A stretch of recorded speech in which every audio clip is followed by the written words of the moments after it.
Bonjour à tous et soyez les bienvenus comme chaque jour de la semaine, lundi ou pas d'ailleurs. Nous sommes heureux de vous accueillir pour une émission 100% sans filtre. Bonjour Eric. Bonjour Magali. J'espère que vous allez bien en ce début de semaine parce qu'il va falloir être costaud. Il y a des choses qui se trament entre les Européens et les États-Unis. Imaginez un monde sans Google, sans Microsoft, sans Apple. Est-ce que c'est seulement possible?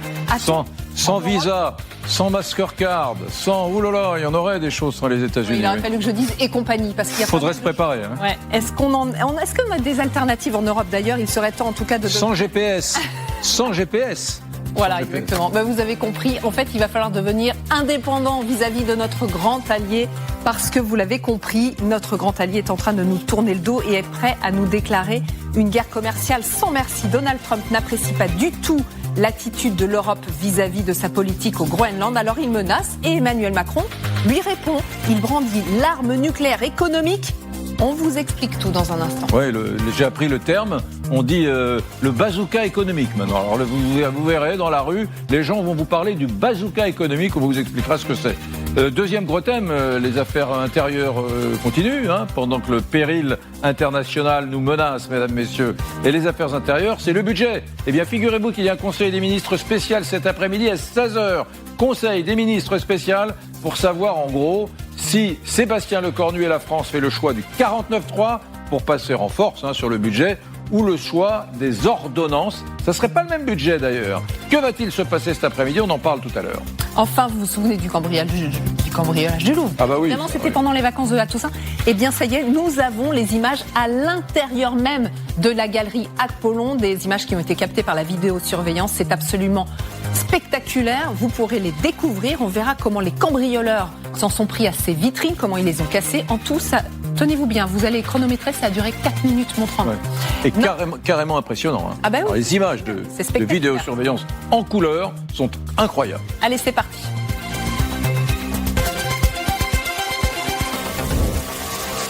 Et le journal, mesdames, messieurs, pour commencer à la une, ce terrible accident de train en Espagne. Le bilan pour le moment en Espagne est donc de 39 morts, mais les autorités sont extrêmement claires. Ce bilan de 39 morts est totalement provisoire. Et une question, comment est-ce possible? Comment 2 TGV ont-ils pu entrer frontalement en collision? L'un des 2 trains aurait déraillé. Le choc a été extrêmement violent. Le ministre espagnol des Transports admet lui-même son incompréhension. Notre journaliste s'est rendu sur place. Victoria David, bonjour. Vous êtes donc en Andalousie, vous êtes toute proche du drame. Effectivement, nous sommes à 5 km des lieux de l'accident. Impossible de s'approcher davantage. Derrière moi, un barrage policier bloque l'accès. Les policiers qui nous expliquent que les équipes de secours sont toujours en train de travailler. Le ministre espagnol des Transports vient d'ailleurs de confirmer que le nombre de victimes est toujours provisoire. Ce que l'on sait, c'est qu'à 19h39 hier soir, un train en provenance de Malaga et à destination de Madrid a déraillé. Les derniers wagons ont percuté un autre train qui arrivait en sens inverse, lancé à 200 km/h. Les 2 premiers wagons de ce train ont alors déraillé à leur tour et auraient chuté d'environ 5 mètres de haut avec 53 personnes à bord. Les raisons de l'accident restent pour l'instant inconnues. Ce matin, Irio, la compagnie italienne propriétaire du premier train qui a déraillé, indique que la dernière révision du train a eu lieu il y a 4 jours. Merci Victoria David. Et puis en France, les pluies diluviennes sont surveillées de très très près par Météo France et par les citoyens bien évidemment de ce pays, car elles ont déjà provoqué des inondations notamment dans le sud du pays. Et cet après-midi, c'est le département de l'Aude qui est vraiment dans le rouge, car les pluies sont en train dans l'Aude de s'intensifier fortement. Et justement, on va se rester sur place dans l'Aude puisque notre équipe et donc dans ce département pour nous parler de la situation au cours de l'après-midi, Cédric Adam. Depuis hier soir, la pluie ne cesse de tomber ici à Bise-Minervois, d'importantes précipitations qui font suite à plusieurs jours d'intempéries dans le département de l'Aude. Conséquence directe, la rivière de la Cesse est sortie de son lit et a complètement immergé cette passerelle habituellement accessible aux piétons. Plusieurs habitants nous expliquaient qu'en temps normal, même en cas de forte pluie, le niveau de l'eau se situe environ 30 à 40 cm sous cette passerelle. Aujourd'hui, vous le voyez, l'accès est totalement impossible. Même si la situation se stabilise progressivement ici, eh bien, le département de l'Aude reste en vigilance orange Pluie, inondations ainsi que crues jusqu'à minuit. Une situation qui a conduit le préfet de l'Aude à fermer l'ensemble des établissements scolaires de la maternelle jusqu'au lycée pour l'ensemble de cette journée de lundi. Évidemment, on restera extrêmement attentif au cours de l'après-midi pour suivre l'évolution de ces intempéries dans le sud. Dans l'actualité également, l'Europe qui fait bloc. Donald Trump réussit l'exploit d'unifier les Européens très en colère contre leur attitude sur le Groenland. Eh bien, le président américain les menace de droits de douane supplémentaires à partir du 1er février. Qu'à cela ne tienne, l'Europe a de quoi répliquer une arme qu'elle n'a jusqu'ici jamais utilisée, l'instrument anti-coercition. On vous expliquera tout au cours de l'émission, ne vous inquiétez pas. Mais pourquoi Emmanuel Macron a eu cette idée ? Parce qu'il le dit, aucune intimidation ni menace ne saurait nous influencer, ni en Ukraine, ni au Groenland, ni ailleurs dans le monde lorsque nous sommes confrontés à de telles situations. Et puis Emmanuel Macron, justement, mesdames, messieurs, il y a un lien qui a décidé de convoquer en urgence aujourd'hui un conseil de défense. Ça n'était pas prévu à l'origine, à l'agenda. Et dans ce conseil de défense, eh bien, la République française va aussi officiellement parler de 3 sujets. Bien évidemment, l'Iran, la Syrie et le Groenland. Mathieu Desmoulins est avec nous. Il est à l'Élysée, Mathieu Desmoulins. Et ce conseil de défense a d'ores et déjà, Mathieu, commencé il y a tout juste quelques minutes. Absolument, Eric, on a pu voir arriver les convois ministériels il y a quelques minutes et franchir les grilles de l'Élysée. Autour de la table, dans le huis clos du palais présidentiel, il y aura forcément autour d'Emmanuel Macron certains ministres, dont le premier d'entre eux, Sébastien Lecornu, mais aussi les plus hautes autorités militaires. 2e conseil de défense autour du chef de l'État en moins d'une semaine sur les questions internationales. La différence, cette fois-ci, c'est qu'il n'y aura pas que la question militaire qui sera au menu des discussions. Il y a aussi la question commerciale avec ces menaces de droits de douane infligées par Donald Trump. Les sujets sont nombreux, évidemment. La question du Groenland, vous en avez parlé, Eric, celle de la Syrie ou encore celle de l'Iran, avec un objectif pour le chef de l'État, faire un point sur les échanges qu'il a pu avoir avec ses interlocuteurs et ses homologues étrangers, faire un point aussi sur la menace sécuritaire dans ces pays, par exemple pour les Français, mais aussi les éventuelles répercussions qu'il puisse y avoir en France, et harmoniser aussi les violons autour de cette question donc commerciale avec les États-Unis avant un conseil européen prévu dans la semaine avec le chef de l'État. Merci beaucoup Mathieu, avec Arthur Grolet pour les images. Et juste après ce conseil de défense, il y aura un conseil de ministres. Il doit commencer à 16h. Alors c'est inhabituel, vous l'imaginez bien pour un lundi. D'habitude les conseils de ministres c'est mercredi.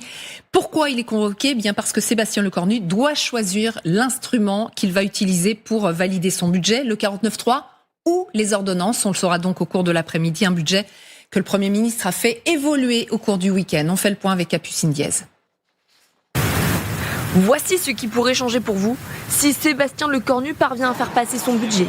Première annonce à retenir, l'indexation de toutes les tranches de l'impôt sur le revenu sur l'inflation sans gel du barème. Évitant donc l'entrée dans l'impôt d'environ 200 000 foyers fiscaux en 2026. Autre mesure, l'augmentation de la prime d'activité de 50 € par mois pour 3 millions de foyers. Une bonne nouvelle pour Géraldine. C'est pas mal, c'est mieux que rien. Parce qu'on souffre tous les mois. Donc, parce qu'on n'est pas augmenté, mais le loyer, lui, il n'est pas donné. Donc on a du mal tous les mois. Voilà. Ou on mange ou on paye le loyer. Enfin, Lecornu promet la généralisation des repas étudiants à 1 €. Il y a plein d'étudiants qui ne sont pas boursiers au vu de la situation de leurs parents, mais qui pourtant ont des moyens assez restreints. Et du coup, ça pourrait être une vraie amélioration pour leur qualité de vie. Mais où trouver l'argent s'il faut aussi maintenir le déficit à 5%? L'État pourrait taxer les holdings ou les bénéfices des grandes entreprises ou encore diminuer les dépenses de certains ministères. Ces nouvelles mesures, qui étaient attendues et demandées par les députés socialistes, pourraient coûter jusqu'à 7 milliards € à l'État. Quand je pense à tous ces débats qu'on a fait sur le budget, ben voilà, ça a été tranché ce week-end apparemment, et nous saurons dans l'après-midi si ce sera les ordonnances ou plus probablement le 49.3.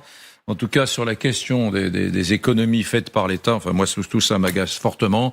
On a à peu près compris qu'il y allait y avoir des nouvelles taxes dirigées vers les entreprises, etc. Les Français, très bien. Mais sur les économies, je trouve que le compte n'y est pas. Bon, ça n'est qu'un commentaire personnel, mesdames, messieurs. Faut-il y voir un lien, en tout cas, avec l'incertitude budgétaire ? le marché de l'emploi en France marque le pas assez fortement d'ailleurs. Figurez-vous que les recrutements par les entreprises sont en net repli, moins 10% en un an. Les chefs d'entreprise jouent la prudence et ce repli de l'emploi frappe en particulier les jeunes. Justement, on va continuer à parler des jeunes puisque c'est parti pour Parcoursup. Les futurs bacheliers peuvent, dès cet après-midi, donc inscrire leur choix, leur fameux choix, vous le savez, pour l'année prochaine. Ils ont le choix entre 25 000 formations Parcoursup, donc le choix va durer jusqu'au 12 mars. 25 000 formations. Et si c'était à refaire, qu'est-ce que vous feriez, vous Ah, la même chose. C'était mon rêve d'enfant. La même chose. Donc je ne changerai pas. Très bien. Nous vous proposons à présent, mesdames, messieurs, des images impressionnantes. Ce sont les images du casse du Louvre. Elles ont été captées par la vidéosurveillance. Premier constat, tout s'est passé très vite. Ça, on savait, le cambriolage a duré 4 minutes. Montre en main, regardez ce reportage de Lise Cloa. Pour la première fois, nos caméras retournent dans la galerie d'Apollon.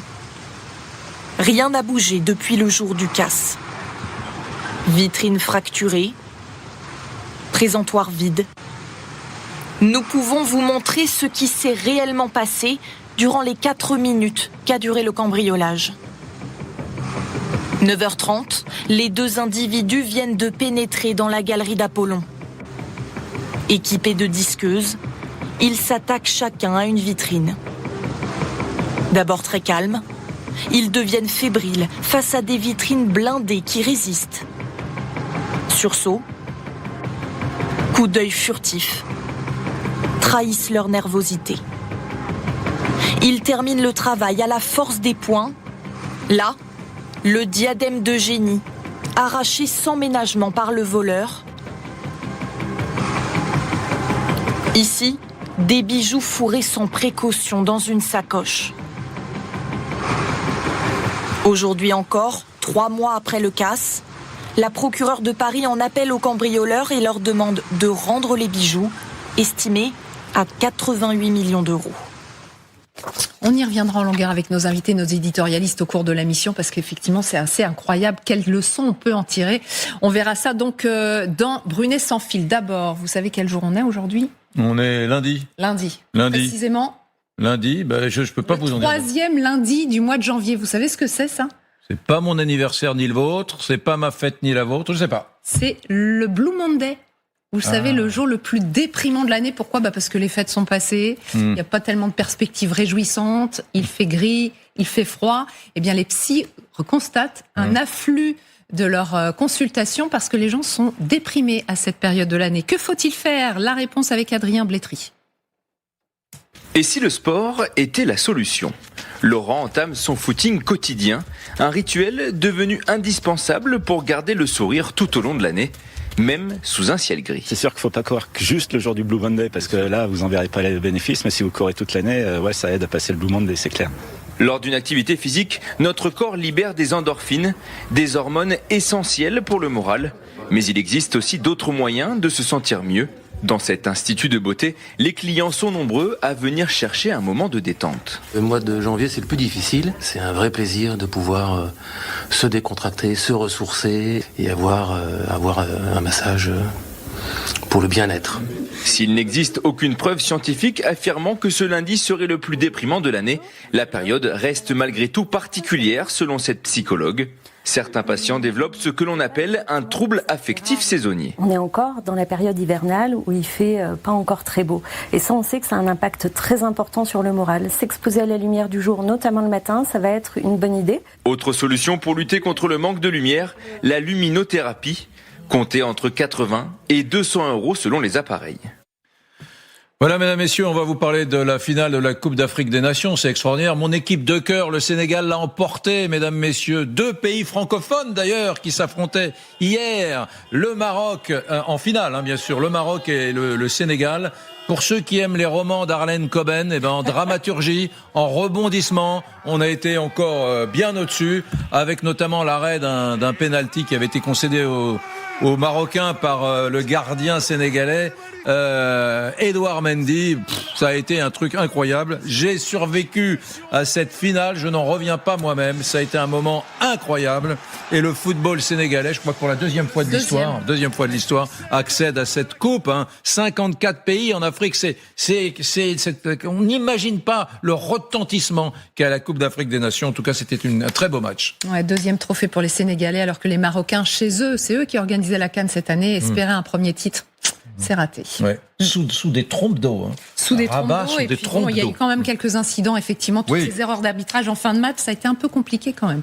Sous haute tension, dirons-nous, cette finale. Sous haute tension. Bon, on quitte les trompes d'eau de Rabat pour aller vers les froids quasi polaires du Groenland, avec beaucoup de sujets, mesdames, messieurs, parce que derrière ce qui se passe au Groenland, d'abord on sera avec Thomas Misraki qui est reparti là-bas. Il est là-bas, il nous attend à Nuuk. Je ne sais pas si le jour s'est déjà levé, on sera avec lui dans les prochaines minutes, mais en tout cas, la question elle est simple. Êtes-vous prêts à rentrer, nous, Européens, sommes-nous prêts à rentrer en vraie guerre d'affrontement avec les États-Unis? C'est ce qui semble aujourd'hui se dessiner, et l'Europe semble être sur le point, en tout cas, de dégainer son bazooka économique. Et je peux vous dire que si nous le dégainons, ce sera la guerre. Mais là, il faut vous préparer, mesdames, messieurs, à ne plus avoir vos mails, à ne plus avoir vos transactions bancaires, parce que si les Américains rentrent là-dedans, ça peut faire un peu mal à notre petit quotidien confortable.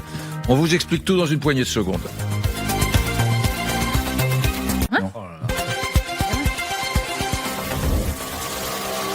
Mesdames, messieurs, une fois n'est pas coutume, je vais vous raconter ma vie. Ce matin, en sortant de chez moi, je suis allé dans un petit bistrot prendre mon petit café noir. Je fais ça de temps en temps. Et un monsieur me reconnaît au bistrot et me dit « Ah ben alors là, vraiment, sur le Groenland, les Américains, c'est scandaleux. Il faut vraiment que l'Europe affirme son autorité et qu'on aille au combat avec les Américains, qu'on s'autonomise, qu'on soit indépendant vis-à-vis d'eux, au niveau économique, au niveau numérique, au niveau militaire, parce que là, c'est plus possible, etc. Faut aller au combat. » Très bien. J'ai fini mon café noir et je suis monté dans mon bus pour venir travailler. Et dans mon bus, je me suis dit, mais pourquoi tu lui as pas répondu? Pourquoi tu lui as pas répondu? Est-ce que vous êtes prêt? Est-ce que votre smartphone, demain matin, soit totalement inutilisable? C'est facile de dire, on part en guerre économique et numérique contre les États-Unis, mais est-ce que vous êtes d'accord pour que vos emails ne fonctionnent plus? Parce que les emails, c'est Gmail, c'est Google, majoritairement dans le monde. Est-ce que vous êtes OK pour le principe qu'il n'y a plus de Waze, il n'y a plus de GPS dans votre voiture, dans votre téléphone portable? Est-ce que vous êtes d'accord pour les comptes bancaires soient bloqués? Parce que Visa, Mastercard, c'est pas seulement quand on va retirer de l'argent, c'est des opérateurs qui gèrent les transactions entre les entreprises artificielles. Je parle même pas de Gemini, de ChatGPT, etc. Le stockage des données des entreprises et des données personnelles des gens dans Google Drive, dans OneDrive, tout ça, c'est les données numériques, les photos de famille des gens qui sont gérés. Quand tous ces outils seront bloqués, supprimés aux Européens par les Américains, eh bien peut-être que certaines personnes qui veulent partir en guerre ce matin y réfléchiront à deux fois. Je dis pas qu'il faut pas le faire, je dis juste qu'il faut peut-être anticiper le truc. Voilà, mesdames, messieurs.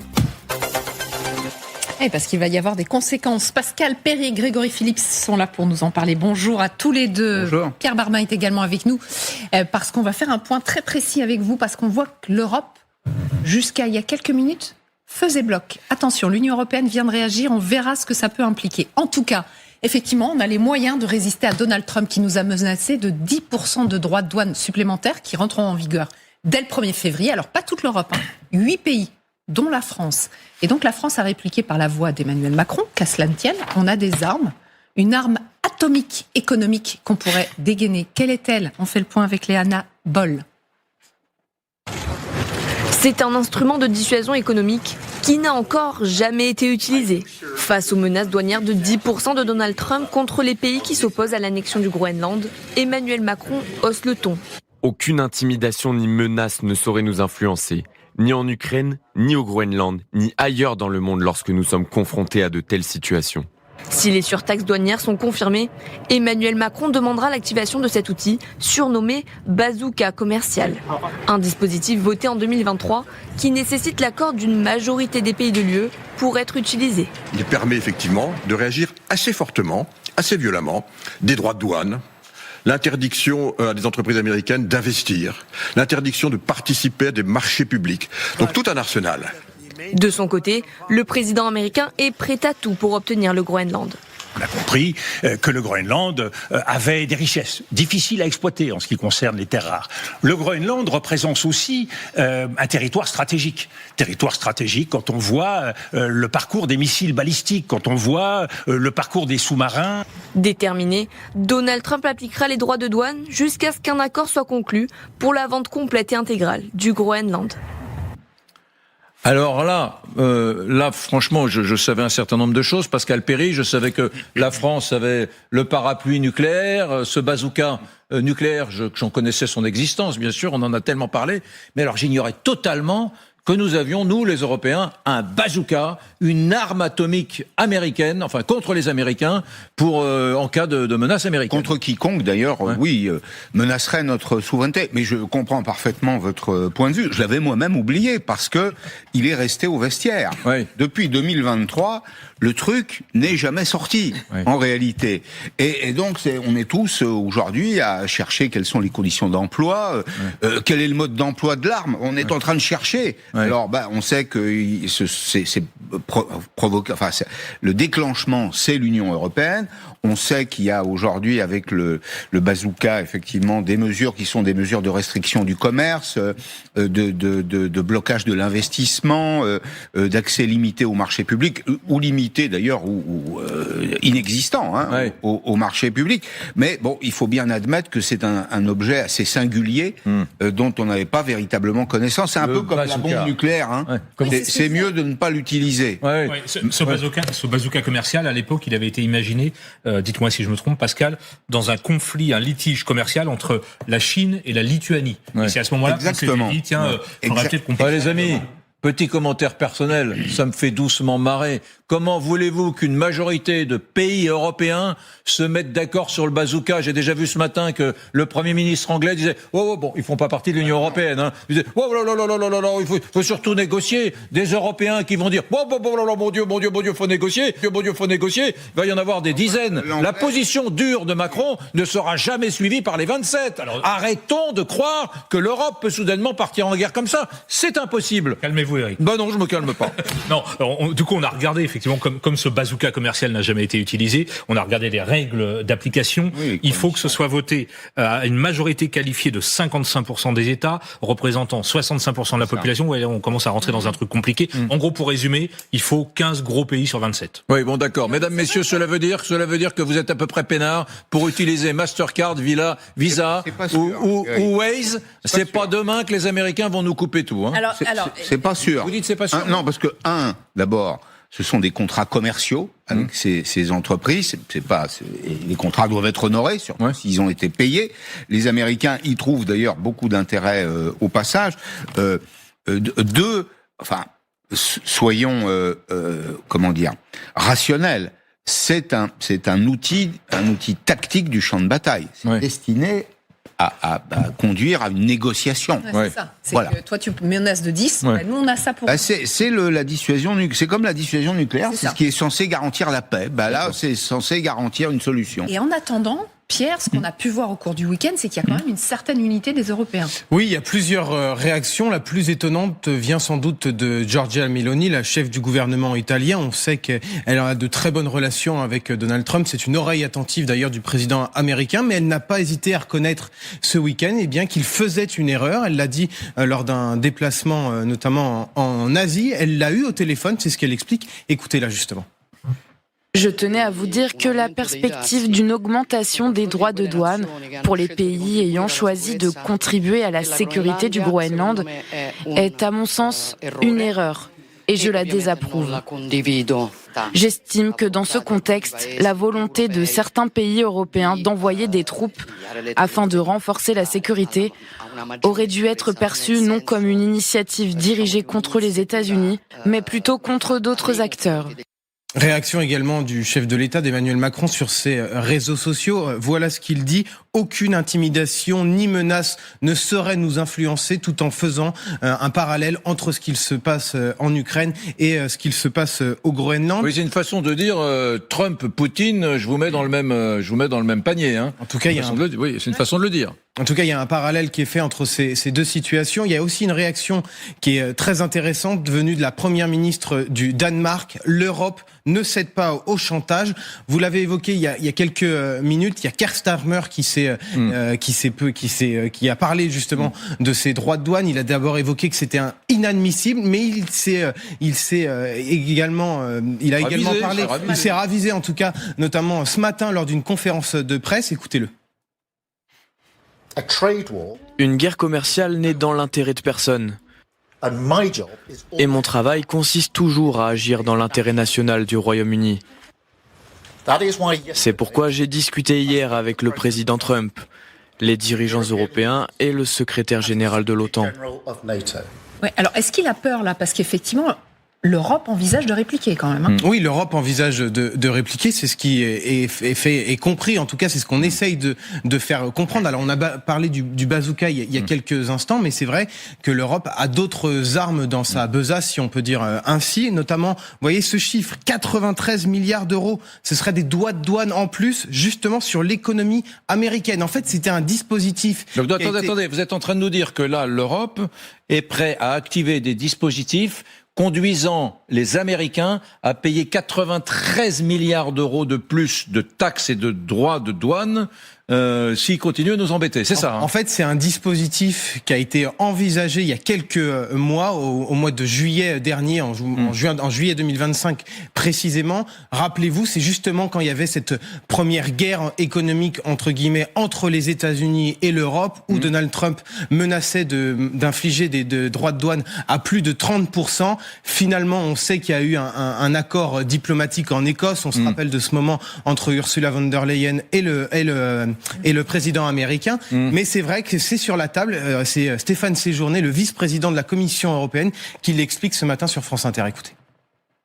La représaille européenne, c'était 93 milliards de droits de douane supplémentaires sur l'économie américaine si nous n'avions pas d'accord avec les Américains. Nous avons eu un accord avec les Américains et donc les Européens se sont engagés à suspendre ces droits de douane. Ces droits de douane, ils ont été votés par le Conseil et les co-législateurs et donc évidemment que c'est un des dispositifs que nous avons sous la main pour pouvoir aussi riposter.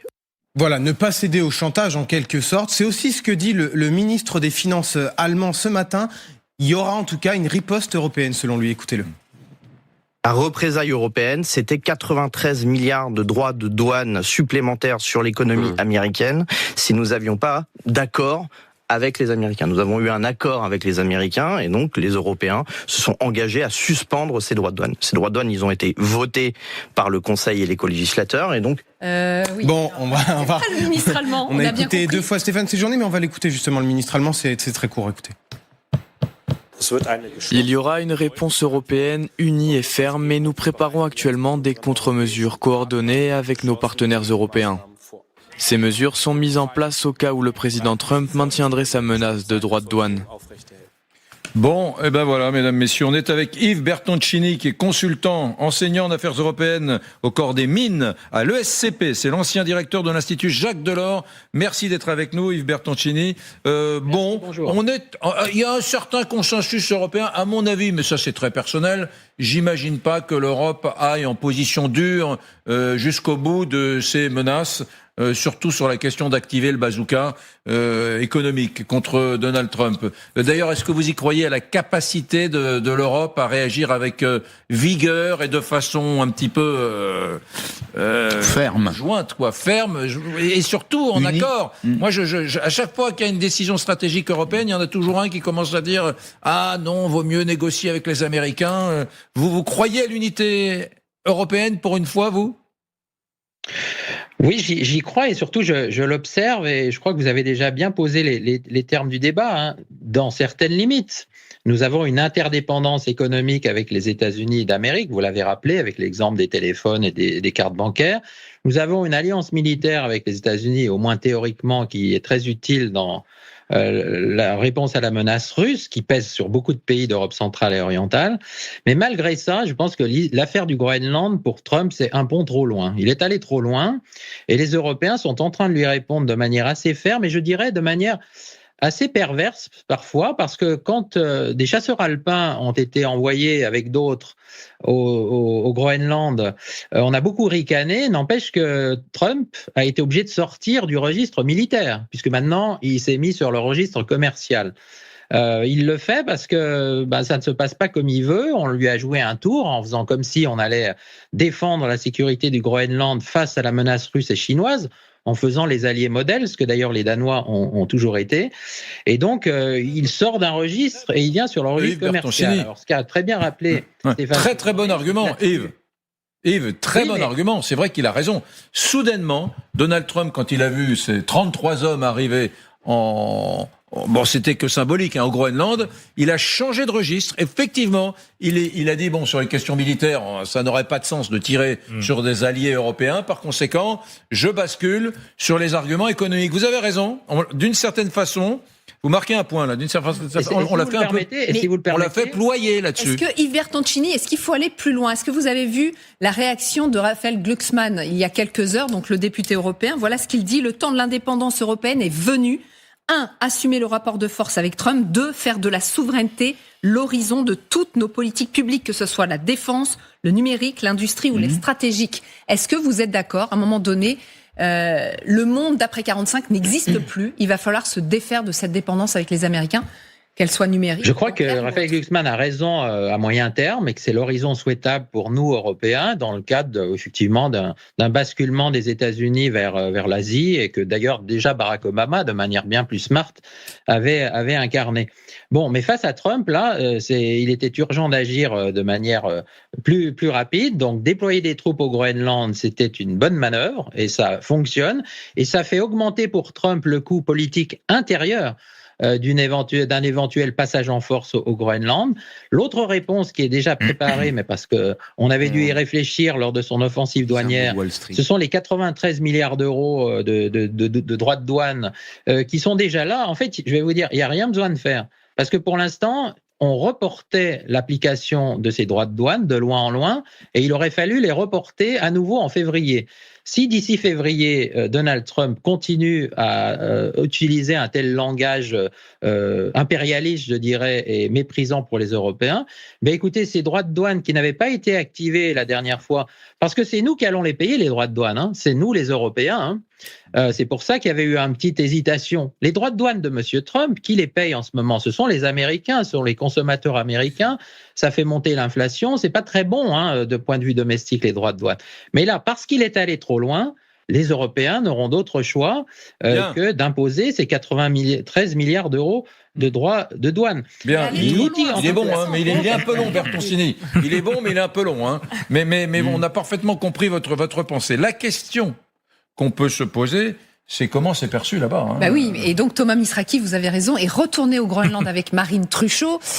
Thomas, on vous retrouvera en longueur tout à l'heure au cours de l'émission parce qu'on a beaucoup de choses à dire. Donc on reparlera de ce thème. D'abord, c'est au cœur de l'actualité, le Groenland, là, depuis 2 semaines, c'est sous le feu des projecteurs. Comment réagissent-ils, les Groenlandais, à tout ce qui se passe depuis ce week-end ? Il y a encore quelques jours, une majorité de Groenlandais voyaient les Américains comme de potentiels sauveurs, notamment face au Danemark, considéré comme le colonisateur.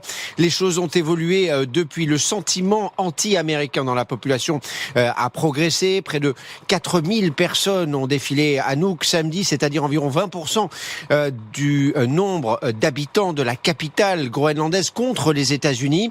Les parlementaires groenlandais ont aussi fait part de leur scepticisme sur les projets du président des États-Unis, et même le plus haut représentant de l'Église évangélique luthérienne ici s'est prononcé contre les Américains. Nous ne voulons pas devenir Américains, a-t-il dit dans une lettre publiée sur les réseaux sociaux. Au Groenland, le slogan MAGA, Make America Great Again, est devenu MAGA, Make America Go Away, faites partir les États-Unis.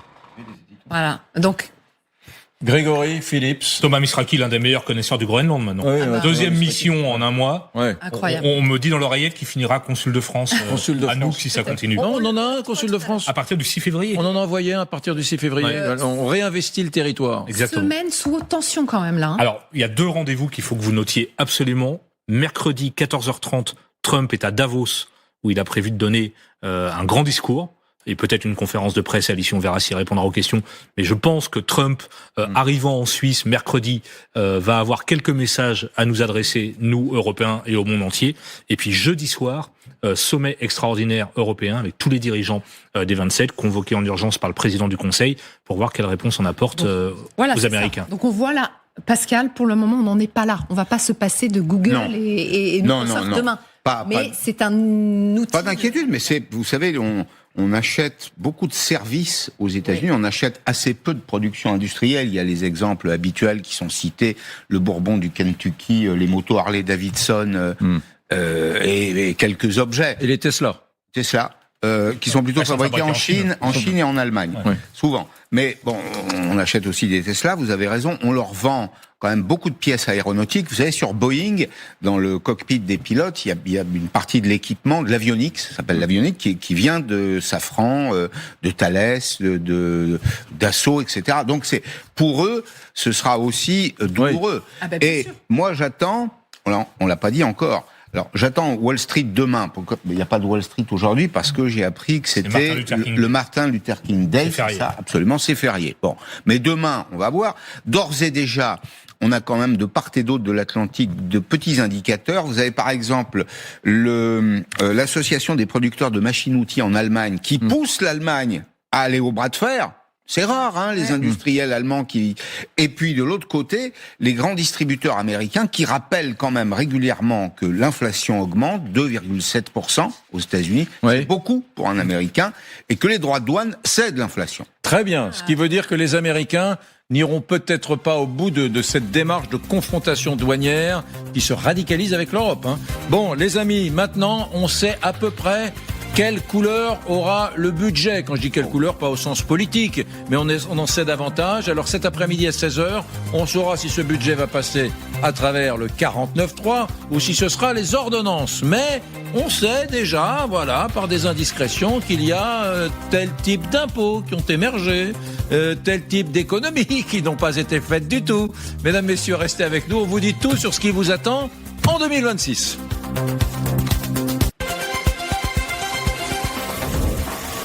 Alors là, mesdames, messieurs, je jubile. Franchement, nous avions un Premier ministre qui avait axé sa stratégie politique sur le retour du travail législatif. Le député sera roi désormais.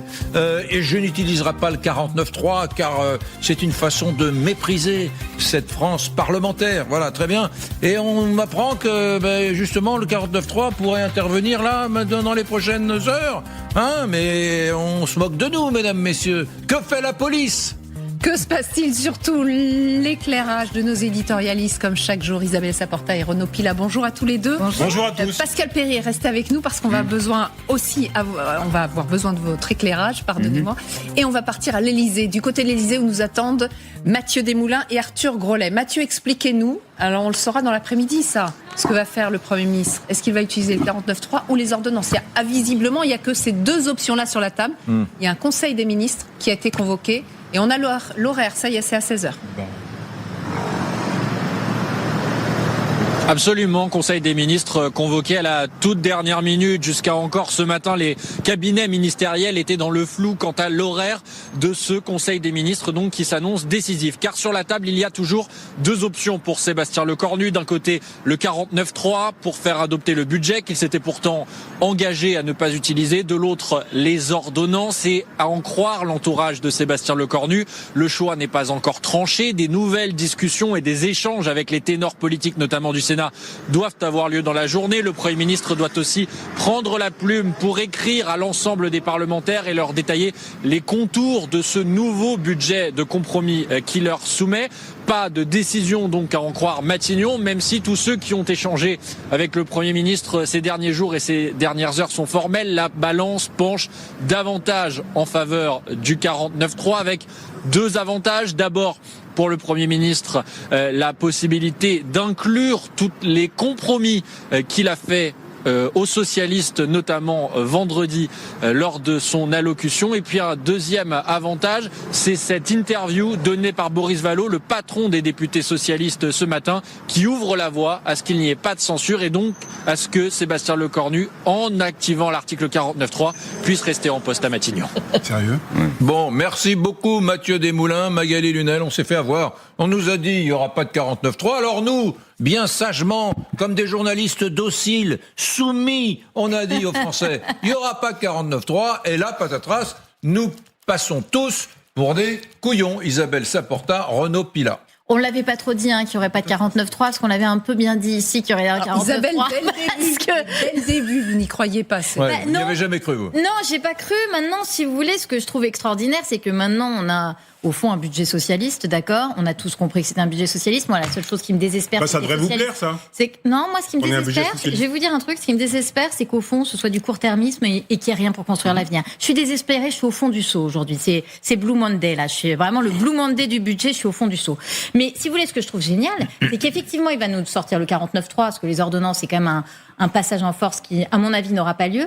Ils vont faire le 49.3, donc ils vont empêcher... Enfin, les socialistes n'auront pas à se salir les mains pour voter ce budget qui est le leur. C'est quand même le théâtre des ombres, hein. C'est le bal des tartuffes. Parce que c'est leur budget au PS, là, ils pourraient le voter. Tu vois ce que je veux dire ? Oui, mais non, c'est Ponce Pilate. C'est mon budget, mais je le voterai pas. Bon, formidable. Mais quelle hypocrisie, vous avez raison. Vraiment... C'est leur budget. Ils ont ourdi des petits complots en coulisses en disant à Lecornu, mets ça dedans, mets ça. Autrement, hein, on va censurer. Et là, Boris Vallaud a dit... Dans ma grande magnificence, je ne censurerai pas. Quant à le voter, faut pas exagérer, c'est vulgaire. Hein. Ouh là là, que c'est plouc de voter. C'est vrai que voter son propre budget, c'est vulgaire. Ouais. Bon, Renaud Pilat, qu'en pense Renaud Pilat ? Est-ce qu'il est aussi dur et en colère contre Sébastien Lecornu ?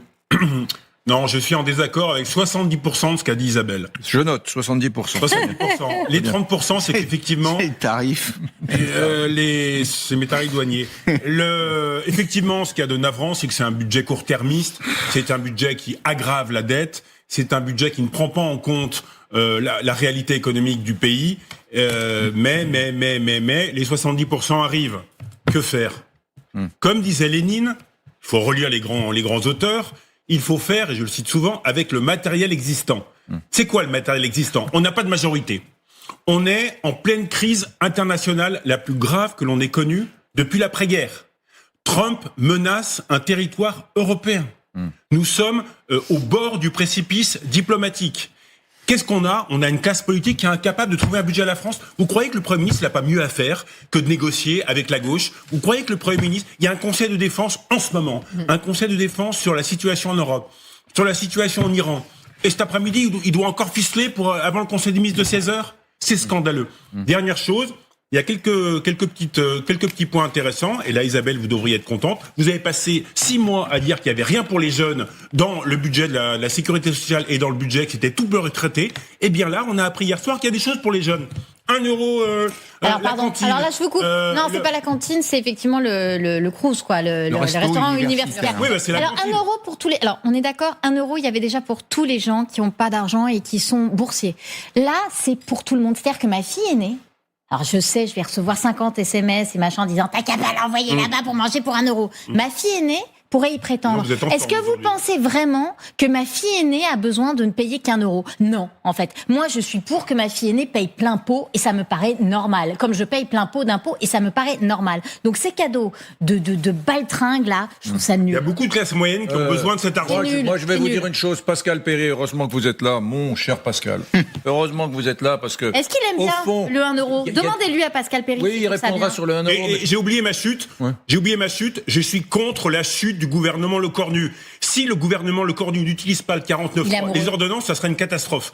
Parce que on reviendrait au projet initial et qu'il y aurait forcément une censure des socialistes. Mais s'il n'y a pas de 49.3, s'il y avait une motion de censure, ça veut dire quoi ? Des législatives en ce moment ? Non, c'est pas en même temps que les municipales ? Pas possible. Bon, pas possible. Donc saluez ce budget, Pascal. Soyez cohérents. Les amis, soyez cohérents. Chacun a ses lignes rouges. Vous voulez absolument maintenir Sébastien Lecornu. Non, je veux pas qu'il y ait de dissolution. Très bien. Je veux pas qu'il y ait de dissolution. Vous savez ce que c'est, ma ligne rouge ? je pourrais, mais vraiment, regardez-moi dans les yeux, je pourrais en pleurer. J'ai un mouchoir. C'est qu'on est encore dans l'aggravation des dépenses. On est encore dans l'aggravation des déficits. On est en train de faire un bras d'honneur aux jeunes que vous défendez tout le temps en disant c'est pas grave, on va continuer à dépenser du pognon. Et 1 euro pour le Crous, et 3 euros par là, et 50 euros par-ci, c'est pas grave, c'est les jeunes qui paieront plus tard. Exactement. Ils n'en peuvent plus les jeunes, ils vont payer, ils vont couler les jeunes. C'est pas possible. Du PS qui va pouvoir nous répondre dans un instant.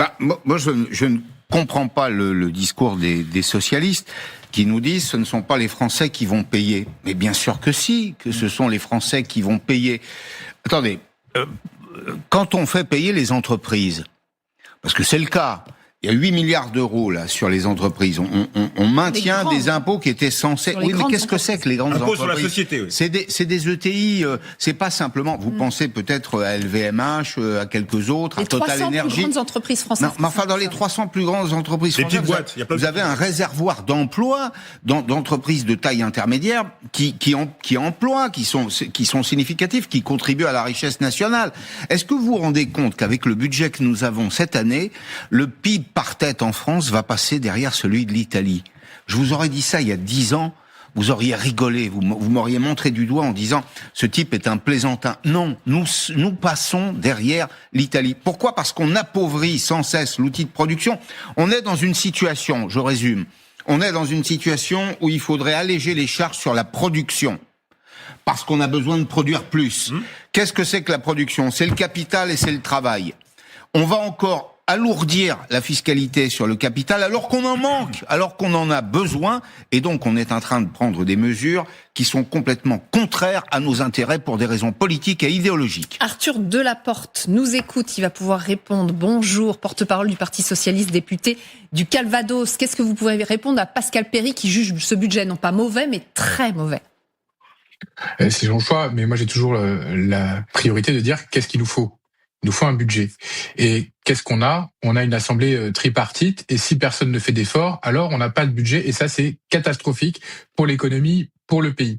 On avait un budget qui était à peu près au même niveau de déficit que celui qu'on va présenter à la fin. C'est juste qu'il n'était pas du tout réparti de la même manière. Et je crois qu'il faut le reconnaître, parce que ceux qui donnent des leçons de bonne gestion budgétaire, et j'entendais à l'instant Éric Brunet qui disait « Ah, c'est la catastrophe, etc. » Et ben, ce sont les sénateurs de droite qui avaient sorti un budget à 5,3% de déficit. Comment ils avaient fait ? Ils avaient fait des cadeaux dans tous les sens, ils avaient fait des exonérations fiscales dans tous les sens. Ça coûtait un pognon de dingue pour des résultats qui sont absolument insuffisants. Or, aujourd'hui, qu'est-ce qu'on propose, nous ? On propose un budget qui épargne les catégories populaires, parce que je rappelle quand même que dans la version initiale, il y avait la question du gel du barème de l'impôt qui allait faire rentrer des gens qui ne payaient pas d'impôt dans l'impôt sur le revenu, la question du gel des APL qui allait faire en fait finalement que les APL allaient baisser pour les personnes qui n'ont pas de quoi se loger. On avait le gel, enfin l'abattement des 10% sur les retraités qui va être supprimé. On avait les apprentis qui allaient voir leur revenus fiscalisés. On avait aussi les ALD, les affections longue durée, qui allaient également être soumises à l'impôt. Vous imaginez Arthur Delaporte, je vous écoute. Donc, non, mais Arthur Delaporte, je vous écoute. Et je me dis que vous avez raison. Vous avez raison quand vous dites que la droite a présenté un budget avec des perspectives de déficit pharaoniques, et vous avez raison de le dire. C'est un très bon argument. Arthur Delaporte, quand est-ce qu'on aura un parti socialiste, une gauche, qui deviendra sur les questions budgétaires rigoureuses, comme elle l'a été il y a pas longtemps, dans les années Jospin, dans les années pardon, Eric, une catastrophe. Le seul moment où on est un peu de responsabilité budgétaire dans ce pays, c'est le duo Copé-Breton. Vous pouvez me raconter ce que vous voulez. Regardez. J'essayais de l'amener vers la gauche, un social-démocrate économiquement responsable, etc. Ça aurait beaucoup de gueule que le Parti socialiste, ça aurait beaucoup de gueule que le Parti socialiste fasse un budget plus serré, plus contraint, plus solide, plus sérieux que la droite, justement. Faites-le. C'est un créneau magnifique. On défend les classes populaires, mais on est responsable budgétairement. Ça aurait de la gueule, et c'est pas le cas aujourd'hui. Si je peux vous répondre, parce que on est quand même dans un débat. Nous, ce qu'on a proposé, c'est en responsabilité de chercher à faire qu'il y ait un budget, et que ce budget ne soit pas injuste et qu'il soit en effet mieux équilibré. Sur la question du meilleur équilibre et de la réduction du déficit, je suis désolé de le dire, qui s'est opposé à la fiscalisation des hauts revenus, ce sont les macronistes et la droite associée avec le Rassemblement national. Donc voilà, à un moment, il faut regarder ceux qui ont refusé d'avoir un déficit plus réduit. Ce ne sont pas les socialistes. Donc maintenant, les leçons de bonne gestion, c'est aussi des leçons de soutenabilité économique. Aujourd'hui, ce budget était récessif. Il allait peser sur la croissance. Donc nous, qu'est-ce qu'on fait ? On défend le pouvoir de consommer des catégories populaires et modestes, qui est ce qui est le plus favorable à la relance de la croissance et de l'économie. Mais Monsieur Delaporte, Monsieur Delaporte, ce qui est récessif, c'est la fiscalité sur la production. Est-ce que vous vous rendez compte de ça ? Vous savez, avant d'être public, chaque euro est privé. Il faut se le mettre dans la tête, ça. Vous allez charger encore les entreprises, alors qu'on a un taux de prélèvement obligatoire qui est considérable. Les quelques engagements favorables aux entreprises qui avaient été pris, comme la réduction de la contribution sur la valeur ajoutée des entreprises, sont remises en cause. Attendez, vous êtes en train de vous tirer une balle dans le pied. Imaginons que vous gagnez l'année prochaine l'élection présidentielle. Vous allez retrouver une situation de crise que vous avez en partie provoquée. J'espère qu'on gagnera l'élection présidentielle pour proposer vraiment un budget, parce que ce que je peux vous dire, c'est que là, le budget, le cornu révisé, c'est un moindre mal. D'accord, il y a des gains qu'on a réussi à obtenir. Pour autant, il y a encore des choses qui ne nous vont pas. Nous, on aurait présenté un budget, en effet, comme le disait Isabelle Saporta, qui préparait beaucoup mieux l'avenir. Certes, on a réussi à maintenir MaPrimeRénov'. Certes, on aura, j'espère, réussi à maintenir un peu d'investissement dans le ferroviaire pour la question de la transition énergétique. Certes, on a réussi à protéger un peu mieux les jeunes pour le repas à 1 euro. Et je suis désolé, c'est une mesure égalitaire. Il suffit d'aller dans les queues de l'aide alimentaire pour demander combien on verrait vraiment le repas à 1 euro. Vous trouverez quasiment. Mais la situation de revenus des parents n'est pas égalitaire, comme le disait Isabelle Saporta. On va améliorer la situation de l'université, des étudiants et les enfants d'Isabelle Saporta, ils sont minoritaires à la fac. Donc faut arrêter. Mais non. Mais n'importe quoi.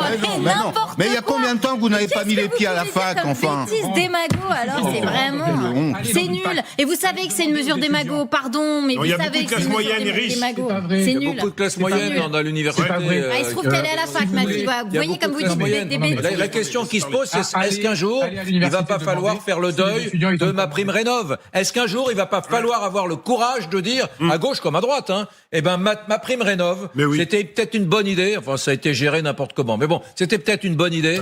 Mais maintenant, on n'a plus les moyens. Peut-être qu'il faudra se dire ça comme un père de famille raisonnable. MaPrimeRénov', c'était génial, mais on peut plus l'offrir. Voilà, parce que c'est des milliards. Vous direz ça au secteur du BTP. Vous direz ça au secteur du BTP et vous direz ça aux Français qui ont froid dans leur logement. Vous leur direz que c'est pas utile de rénover thermiquement les logements. C'est vrai. Franchement. La France a faim, la France a froid. Ouais, la France a faim, la France a froid, vous dites. Mais bien sûr, aller demander aux étudiants à la queue alimentaire s'ils sont contents du repas à 1 euro, bien sûr. Mais votre vision misérabiliste est un des symptômes des difficultés que nous rencontrons. Ça s'appelle la réalité. Donc nous, voilà.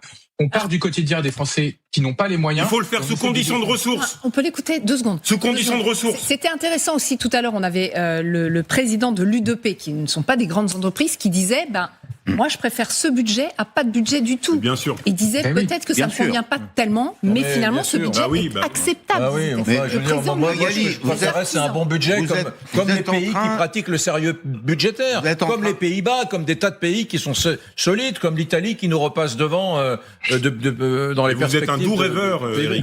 Vous êtes un doux rêveur. Mais pourquoi? Mais sinon, c'est la dissolution. Moi, pardonnez-moi, ce que je comprends pas, c'est comment on peut nous dire que c'est pour les jeunes. En fait, il y a une chose qui est certaine, c'est qu'on ne s'est absolument pas occupé des jeunes. À part cette mesure d'émago, il n'y a rien pour les jeunes, il n'y a rien pour la jeunesse, il n'y a rien pour leur avenir. C'est que du court terme. Ce n'est que du court terme. Et moi, je vais vous dire, moi, je pense à mes 2 gamines, et je me dis là, vraiment, avec des hommes politiques comme vous, en fait, on va dans le mur. Mais vraiment, mais ça me désespère. J'entendais Le Cornu égrener ces mesures, et je me dis, mais personne n'a aucun courage politique. Et d'ailleurs, si vous aviez un courage politique, puisque c'est votre budget, je ne comprends pas que vous ne le votiez pas. Pardonnez-moi, mais sans laver les mains en disant, comme Ponce Pilate, on a fait tout en coulisses, mais vous savez quoi, on n'endossera pas ce budget qui est nul, parce que vous savez qu'il est nul. Je trouve ça nul. Voilà. Maintenant, c'est très bien, c'est parfait, c'est politiquement correct, j'ai compris. Arthur Delaporte, juste une réponse très courte parce que c'est terminé. Oui.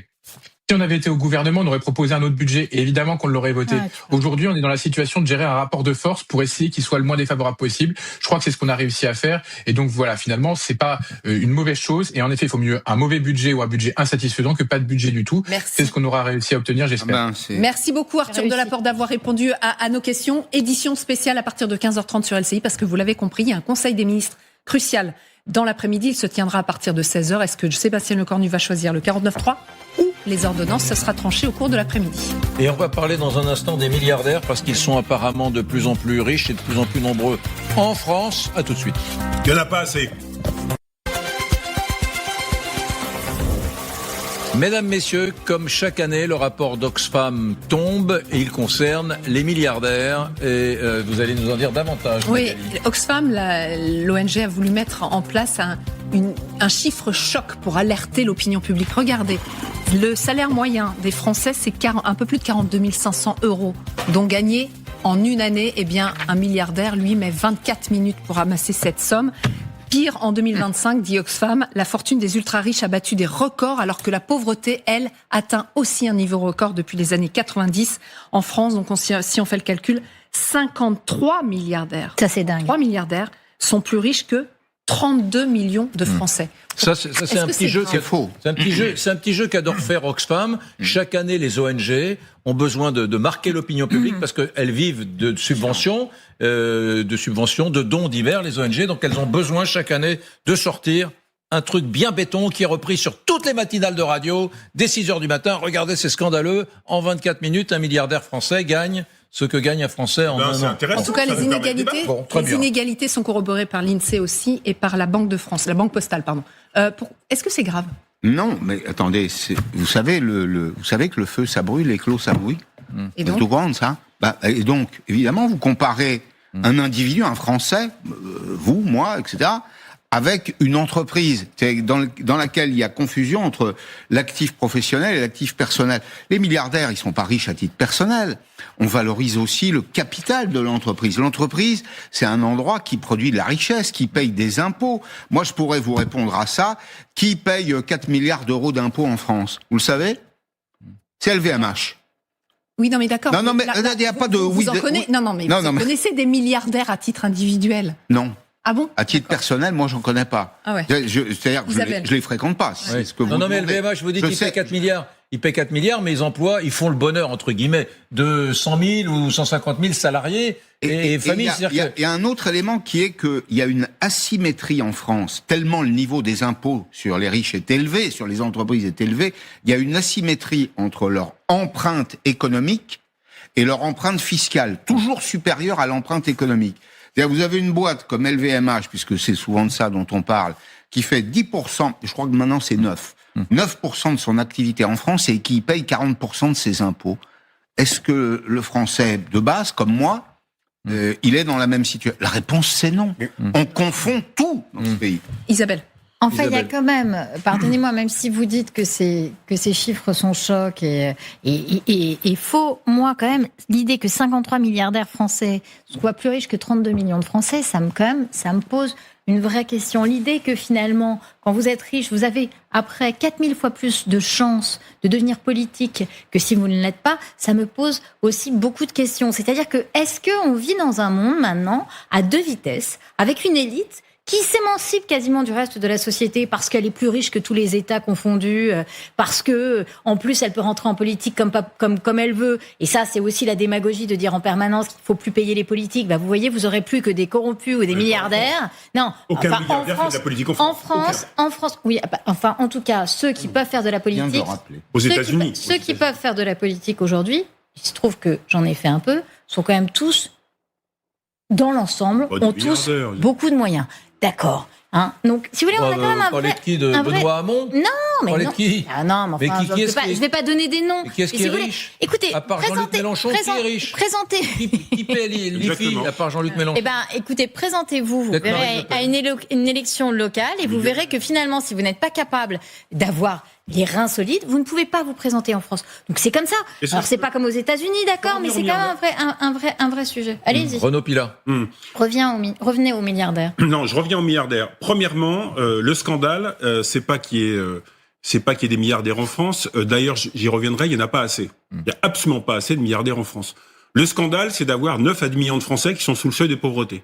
Le scandale, c'est d'avoir trop de gens qui sont pauvres en France, qui, à partir du 10 ou 11 du mois, calculent, arrêtent la viande, n'arrivent pas à acheter des jouets à leurs enfants. On a 50% des Français qui ne partent jamais en vacances. D'accord ? Ça, c'est scandaleux. Pourquoi ? Parce qu'on a une France qui a qui est économiquement affaibli depuis 30 ans. Comme ça. Je peux vous poser une question ? Allez-y. Est-ce que c'est de la faute des milliardaires ? Non, justement, j'y viens. Et la note de Lombard. J'y viens. Et quand Éric Lombard, notre ancien ministre de l'économie, dit qu'il y a des milliardaires qui aujourd'hui ne payent pas d'impôt sur les revenus.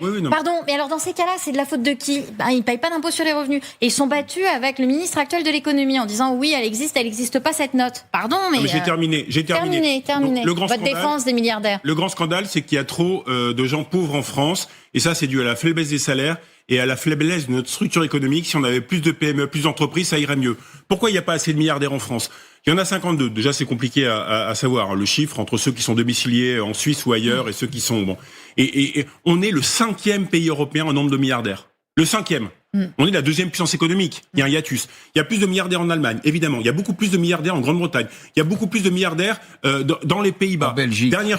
En Belgique, dernière chose, nos milliardaires ressemblent au pays. Les milliardaires français sont vieillissants. Les milliardaires français ont des rentes. Les milliardaires français ne sont pas dans la tech. Les milliardaires français ne sont pas dans l'IA et les secteurs d'avenir. Ils sont dans le patrimoine, dans des vieilles industries. Donc il faut vraiment que les jeunes se bougent, non pas pour avoir un héritage, mais pour pouvoir construire des fortunes immenses qui créent des emplois. Dans les secteurs de demain, j'ai terminé. Et bien voilà, voilà qui est dit. Ça clôt un peu le débat. Merci beaucoup. Vous restez avec nous. Mais en tout cas, tout le monde pourra se faire une opinion.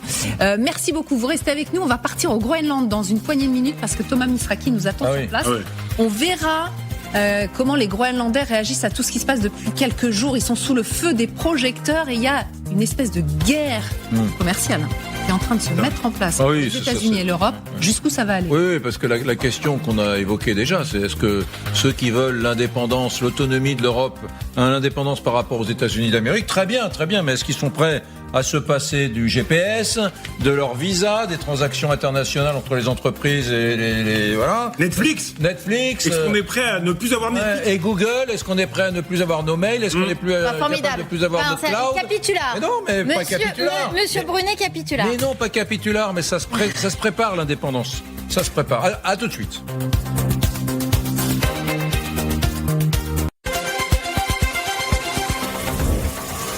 Méfiez-vous, les amis, de ceux qui vous disent attention, Trump menace l'Europe, l'affaire du Groenland, c'est terrible, il faut que nous réagissions, il faut vraiment qu'on leur montre les muscles. Aux Américains, très bonne idée.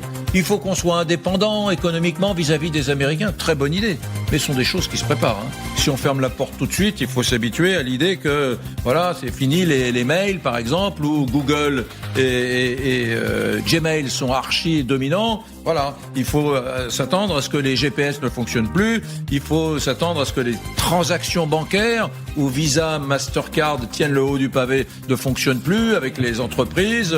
Donc encore une fois, il faut vraiment réfléchir à l'intelligence artificielle, bien évidemment, ChatGPT, les plateformes, Netflix et compagnie. Ça fait vraiment beaucoup de choses. Les smartphones deviendraient totalement inutilisables si les GAFA décidaient de bloquer l'Europe. Donc encore une fois, réfléchissons à deux fois avant de dire ouais, l'autonomie c'est demain, l'indépendance économique. Ouh, pour l'instant, il vaut mieux préparer ça tranquillement dans notre coin plutôt que jouer la brutalité. C'est mon opinion, vous n'êtes pas obligé de la partager. En tout cas, il y a un bras de fer qui est en train de se mettre en place entre les États-Unis d'un côté et l'Europe de l'autre. Donald Trump s'est fait extrêmement menaçant au cours du week-end. Il menace 8 pays européens de droits de douane supplémentaires, plus 10% à partir du 1er février. Qu'à cela ne tienne, Emmanuel Macron a répliqué. On a dans notre besace une arme atomique économique. On vous explique tout avec Léa Nabol. C'est un instrument de dissuasion économique qui n'a encore jamais été utilisé. Face aux menaces douanières de 10% de Donald Trump contre les pays qui s'opposent à l'annexion du Groenland, Emmanuel Macron hausse le ton. Aucune intimidation ni menace ne saurait nous influencer, ni en Ukraine, ni au Groenland, ni ailleurs dans le monde lorsque nous sommes confrontés à de telles situations. Si les surtaxes douanières sont confirmées, Emmanuel Macron demandera l'activation de cet outil, surnommé bazooka commercial. Un dispositif voté en 2023 qui nécessite l'accord d'une majorité des pays de l'UE pour être utilisé. Il permet effectivement de réagir assez fortement, assez violemment, des droits de douane, l'interdiction à des entreprises américaines d'investir, l'interdiction de participer à des marchés publics. Donc tout un arsenal. De son côté, le président américain est prêt à tout pour obtenir le Groenland. On a compris que le Groenland avait des richesses difficiles à exploiter en ce qui concerne les terres rares.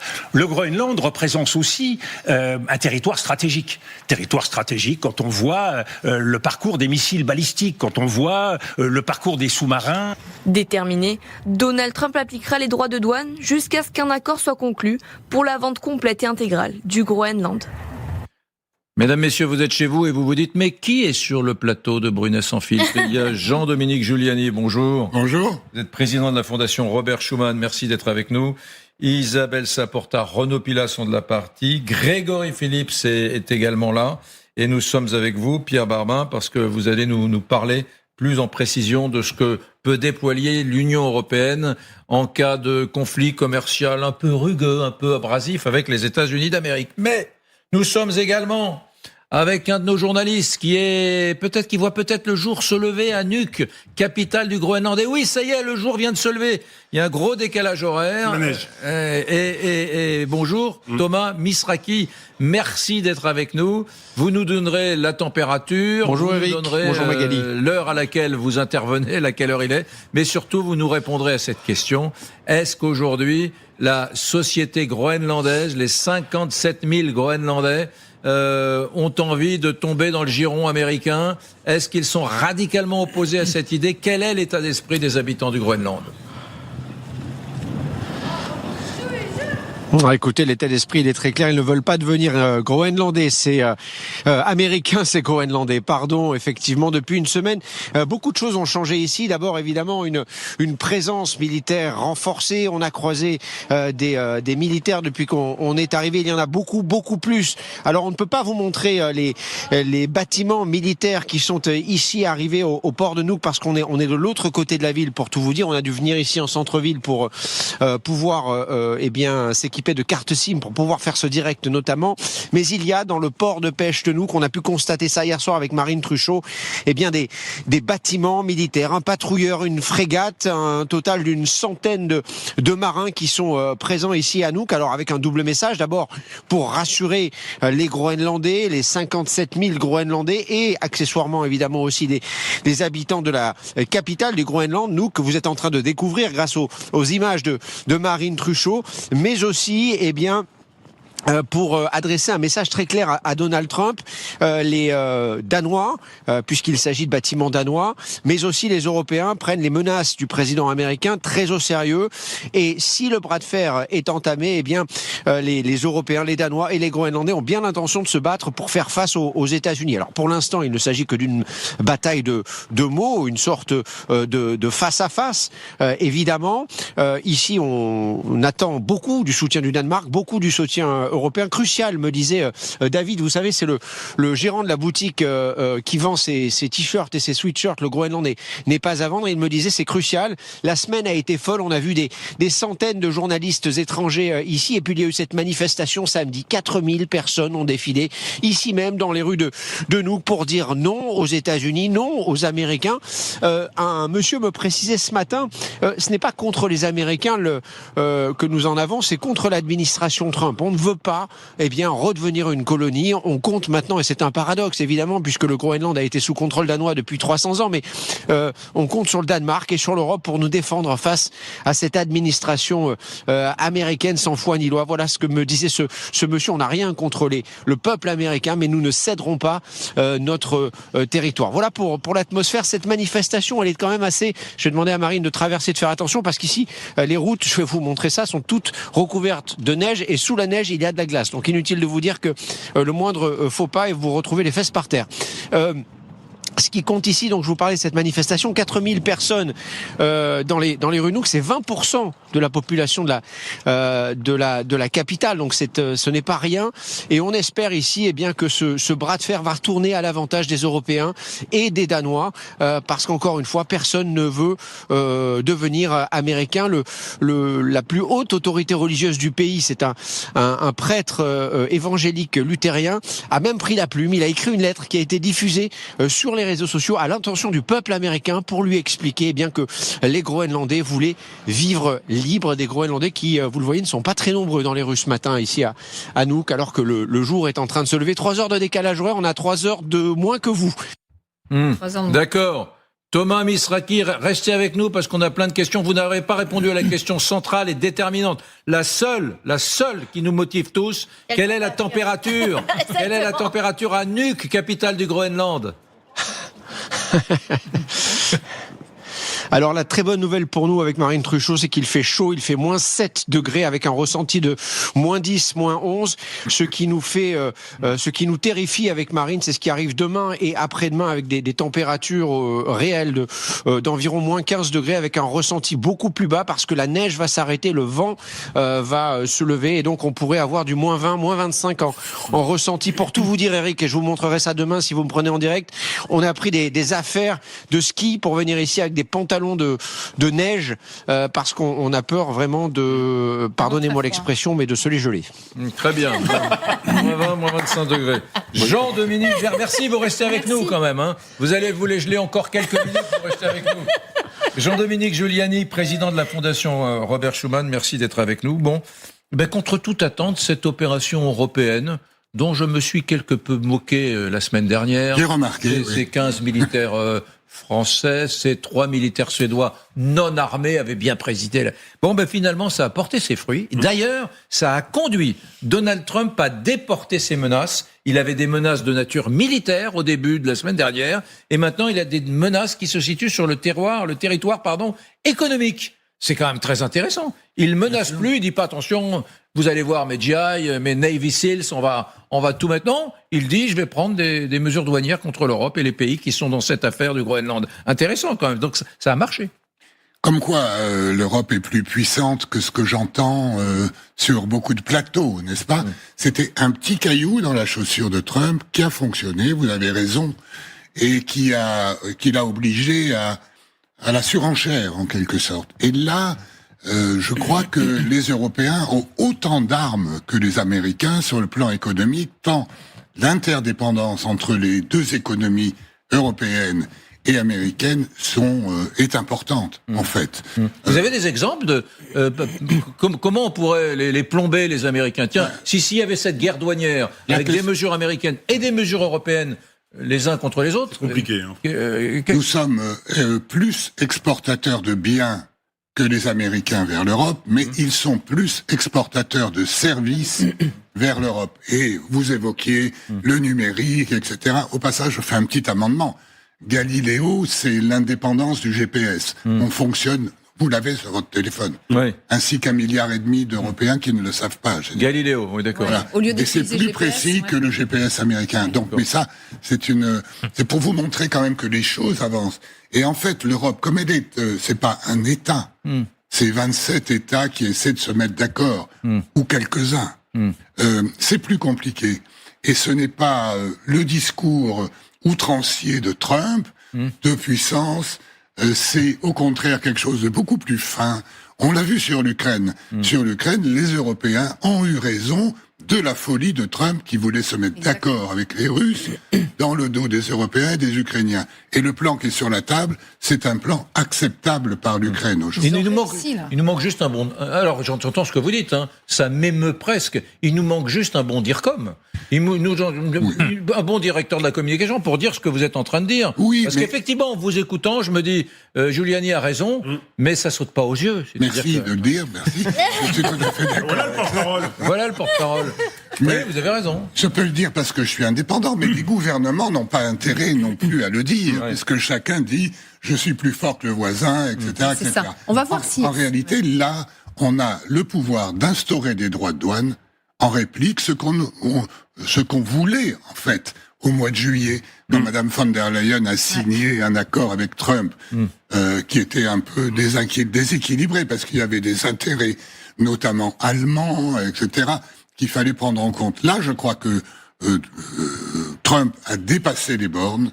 Il oblige les Européens à réagir. Et ils vont réagir. Alors justement, comment est-ce qu'ils font bloc?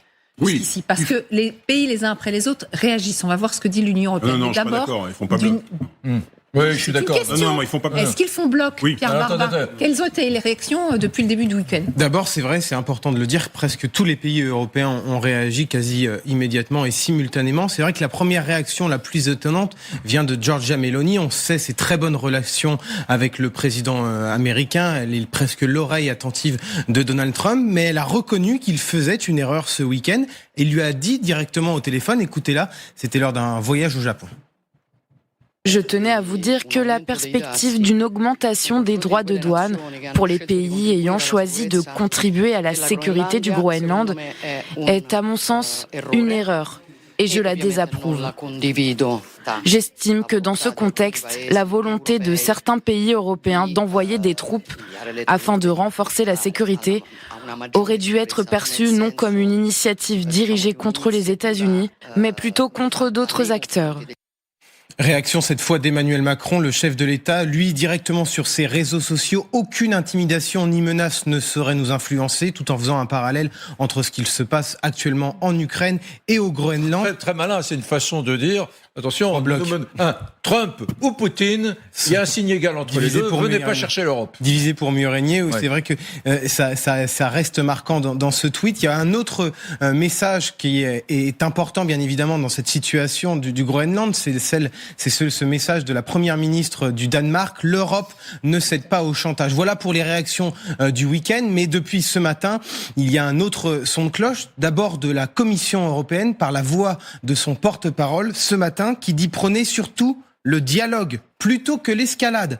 Cela va de sens avec ce que dit cette fois Keir Starmer, le premier ministre britannique. Alors, le pays n'est pas dans l'Union européenne, on le sait tous, mais il dit qu'il faut tout faire pour éviter la guerre économique. Écoutez-le. Une guerre commerciale n'est dans l'intérêt de personne. Et mon travail consiste toujours à agir dans l'intérêt national du Royaume-Uni. C'est pourquoi j'ai discuté hier avec le président Trump, les dirigeants européens et le secrétaire général de l'OTAN. Bon, on voit qu'il y a quand même une petite désescalade aujourd'hui. Ils ont peut-être peur, les Européens. Quelles seraient les armes dans sa besace à l'Europe? Parce qu'on a vu effectivement cette arme de coercition là. Ce bazooka commercial. Ce bazooka, exactement. Ce bazooka commercial qu'a mis en avant Emmanuel Macron hier, mais c'est vrai qu'il y a d'autres armes, notamment une arme de 93 milliards d'euros. En plus, ce serait des droits de douane supplémentaires contre l'économie américaine. En fait, c'est un procédé, c'est ce qu'a dans sa main l'Union européenne, la Commission européenne, parce que c'est un dispositif qui a été pensé au mois de juillet dernier, on en parlait, lorsqu'il y avait eu cette première guerre économique, entre guillemets, entre les États-Unis avec Donald Trump qui menaçait de mettre des droits de douane à hauteur de 30% sur l'Union européenne. On sait que Ursula von der Leyen avait signé au final en Écosse, mais il y avait cette possibilité, donc elle revient sur la table. Écoutez, Stéphane Séjourné, c'était ce matin sur France Inter. La représaille européenne, c'était 93 milliards de droits de douane supplémentaires sur l'économie américaine si nous n'avions pas d'accord avec les Américains. Nous avons eu un accord avec les Américains et donc les Européens se sont engagés à suspendre ces droits de douane. Ces droits de douane, ils ont été votés par le Conseil et les co-législateurs et donc évidemment que c'est un des dispositifs que nous avons sous la main pour pouvoir aussi riposter. La Commission européenne, je vous disais, ce matin, elle disait dialogue surtout. Ouais. Le ministre des Finances allemand, qui est vice-chancelier, alors lui, il dit pas ça du tout. Il dit qu'il faut qu'il y ait riposte européenne. Écoutez-le. Il y aura une réponse européenne unie et ferme, mais nous préparons actuellement des contre-mesures coordonnées avec nos partenaires européens. Ces mesures sont mises en place au cas où le président Trump maintiendrait sa menace de droits de douane. Ouais, bon, alors on voit ces discordants, vous allez pouvoir y revenir, Renaud, parce que ça vous fait bondir là, les réactions des uns et des autres. D'abord, un point sur cette semaine, Grégory, elle est cruciale. Il y a le sommet de Davos et on nous promettait un sommet européen. Tout va se jouer là, dans les quelques jours. Alors la réponse européenne, on l'aura sans doute au plus tard jeudi soir avec ce sommet européen improvisé où les dirigeants des 27 vont se retrouver. Donc ça, ce sera j'imagine, la réponse européenne. Et juste avant, notez bien la date de mercredi 14h30, Donald Trump à Davos, qui arrive avec une énorme délégation américaine. Et à mon avis, il va falloir écouter attentivement le message que vient délivrer Trump devant ce forum économique, parce qu'il va s'adresser évidemment aux Suisses, aux Européens et au reste du monde. Qu'est-ce que vous voulez attendre d'une réponse européenne où les gens se mettent autour de la table? Les pays d'Europe, bon, voilà. Donc il y aura des va-t-en-guerre. Macron est un de ceux qui défend la fermeté. Il y aura les lâches, comme d'habitude, qui diront « Oh, les Américains, quand même, on les aime bien. » Voilà. Il y aura des positions intermédiaires. Donc, on aura un communiqué de l'Union européenne qui sera un truc un peu moyen, un machin 10 sur 20, vous voyez. Vous en attendez quoi de l'Union européenne? Attendez. Juste un point très rapide sur le bazooka commercial. Enfin, je parle sous votre contrôle, monsieur Giuliani. Donc, pour qu'il soit adopté, pour qu'on décide d'aller vers ça, il faut une majorité qualifiée, ça veut dire 55% des États avec 65% de la population européenne. Donc, en gros, on a calculé, il faut qu'il y ait 15 gros États sur 27 qui soient d'accord. Le chancelier allemand, à l'instant, vient de dire la surtaxe de Donald Trump nuira autant aux Européens qu'aux Américains. D'accord, donc on attendait effectivement la réaction du chancelier allemand. C'est très important cette phrase. On l'attendait depuis hier soir. Enfin, en tout cas, moi, je l'attendais vraiment avec impatience. Il parle pas de riposte. Non. On a la phrase, il parle pas de riposte, à moins qu'on ait, je sais pas si c'est un urgent de l'AFP. Ça nuira autant. Ok, ça nuira autant, d'accord. Mais ça, c'est d'accord. Mais ça, c'est le commentaire d'un journaliste économique. C'est pas le commentaire d'un chancelier allemand qui devrait dire, évidemment, on va riposter. 3 points rapides. Premièrement, pourquoi Donald Trump est invité à Davos? Il me semble que le commissaire européen Thierry Breton, l'ancien commissaire européen, est interdit de territoire aux États-Unis. Il aurait fallu une mesure de rétorsion. Mais évidemment. Vous n'êtes plus invité. Vous ne venez pas. Mais c'est pas un chef d'État non plus, Thierry Breton.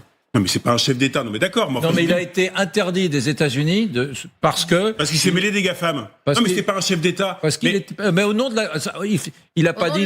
Et au nom de l'Europe. Non, mais au nom de la Commission européenne, il a été interdit parce qu'il était celui qui négociait le niveau des taxes des GAFAM au sein de l'Union européenne. C'est très grave. Magali, vous avez raison. Ce n'est pas un chef d'État.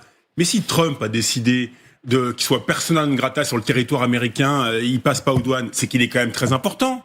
Donc je pense qu'il fallait dire à Trump, go home, vous n'êtes pas le bienvenu. Deuxièmement, j'espère que le Conseil européen de jeudi va avoir lieu à Copenhague. Il faut, puisque pour l'instant on n'est pas extrêmement puissant, il faut une mise en scène de la puissance urgente. A priori à Bruxelles. J'espère. Oui, bon, enfin Bruxelles, c'est la faiblesse dans l'imaginaire mondial. Bruxelles. Non, mais c'est une bonne idée. Je salue les Bruxellois, mais je veux dire, non, mais Bruxelles. On va à Copenhague, là où l'Europe est attaquée. On va à Copenhague. On l'a trouvé le dire comme de l'Europe. Troisièmement, bonne idée. Troisièmement, je regrette qu'il y a une désunion depuis hier soir. Giorgia Meloni. Enfin, vous avez vu ce que dit Giorgia Meloni? Non, mais excusez-moi, c'est une mozzarella dans le dos. C'est une mozzarella dans le dos. Qu'est-ce qu'elle dit? Elle dit, oui, vous comprenez, on a eu des mauvaises manières d'envoyer quelques bataillons au Groenland. C'est vrai que Trump l'a mal pris, il a pas tort. Elle est plus sévère que ça, quand même. On rêve. Comment ça, elle est plus sévère? Un peu plus sévère que ça. Elle dit c'est une erreur. Je l'ai eu au téléphone. Arrêtez. Bon, enfin, c'est le cheval de Troie américain. C'est le cheval de Troie américain en Europe.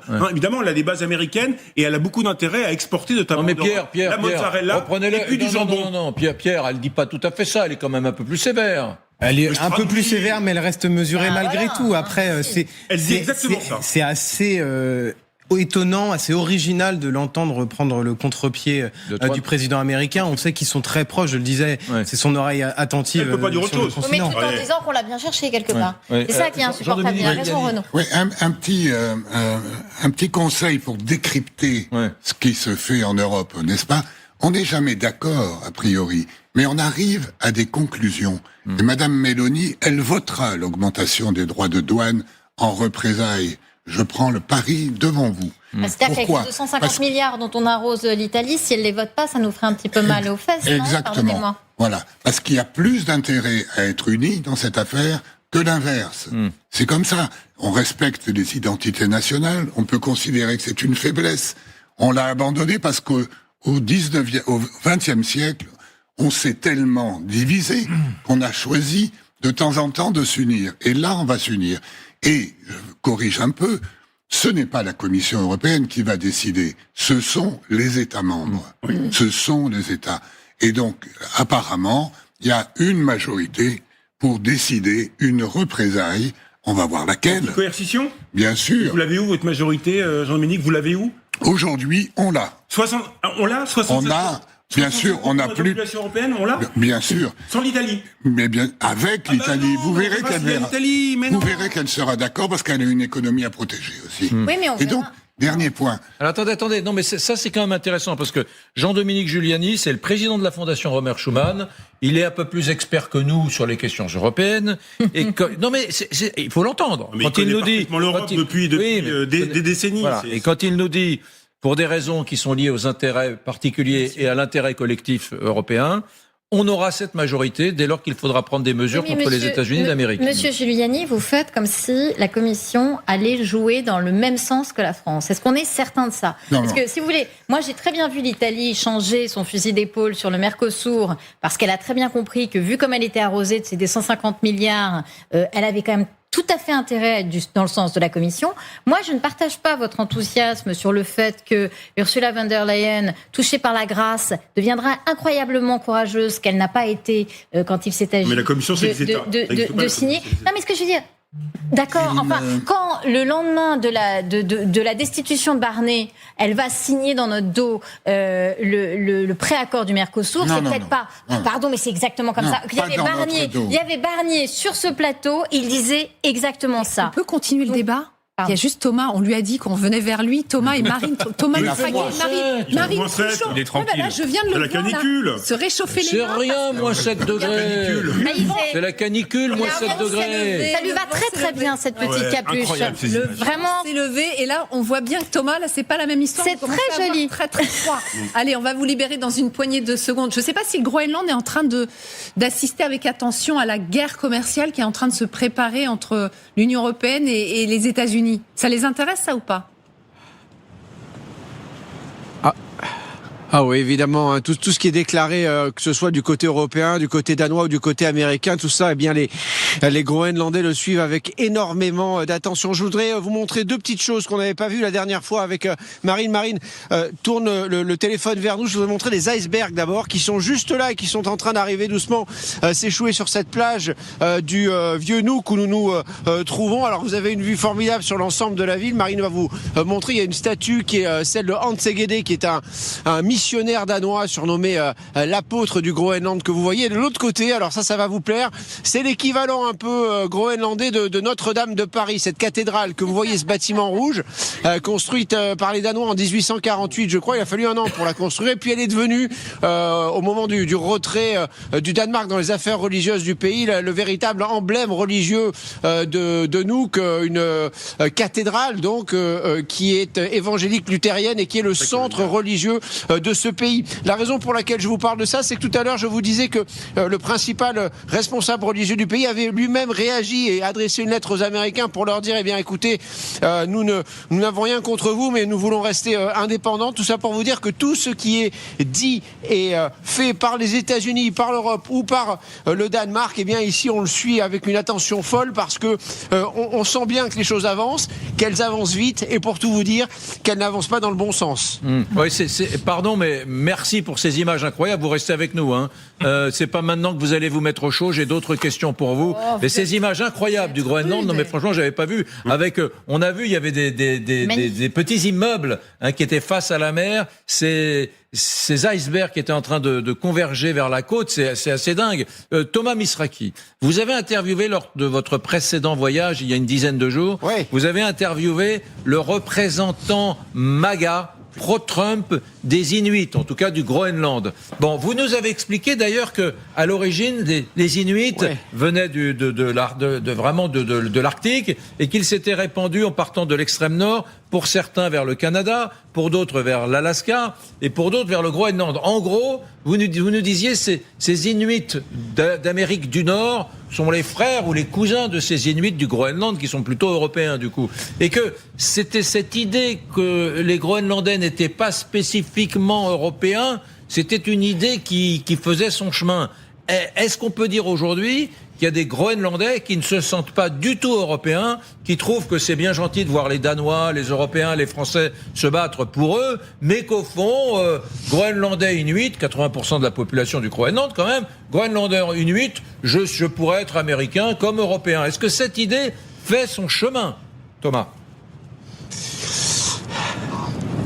Oui, les choses sont compliquées pour tout vous dire, Eric. Effectivement, ce que vous avez dit est juste. La plupart des Inuits, la grande majorité d'entre eux, eh bien, se sentent plus proches des Américains à cause de ces racines communes, de ces racines inuites que l'on trouve effectivement en Alaska, que l'on retrouve au Canada. Et eux nous disent, on est ethniquement plus proche de l'Amérique que de l'Europe. Mais ça, c'était avant les déclarations de Donald Trump, avant les menaces américaines. Les Inuits et les Groenlandais, de manière générale, sont à 100% pour l'indépendance vis-à-vis du Danemark. Ils veulent se débarrasser du Danemark. En revanche, ils ne veulent pas retomber sous une autre forme de colonisation et ils considèrent que si Donald Trump venait à prendre le contrôle de ce pays, que ce soit par la force ou de manière, disons, économique, eh bien, ce serait retomber dans ce qu'ils essaient, eux, eh bien, de fuir, c'est-à-dire une mainmise d'une puissance étrangère sur leur pays. C'est pour ça que c'est très complexe qui est en train de se passer.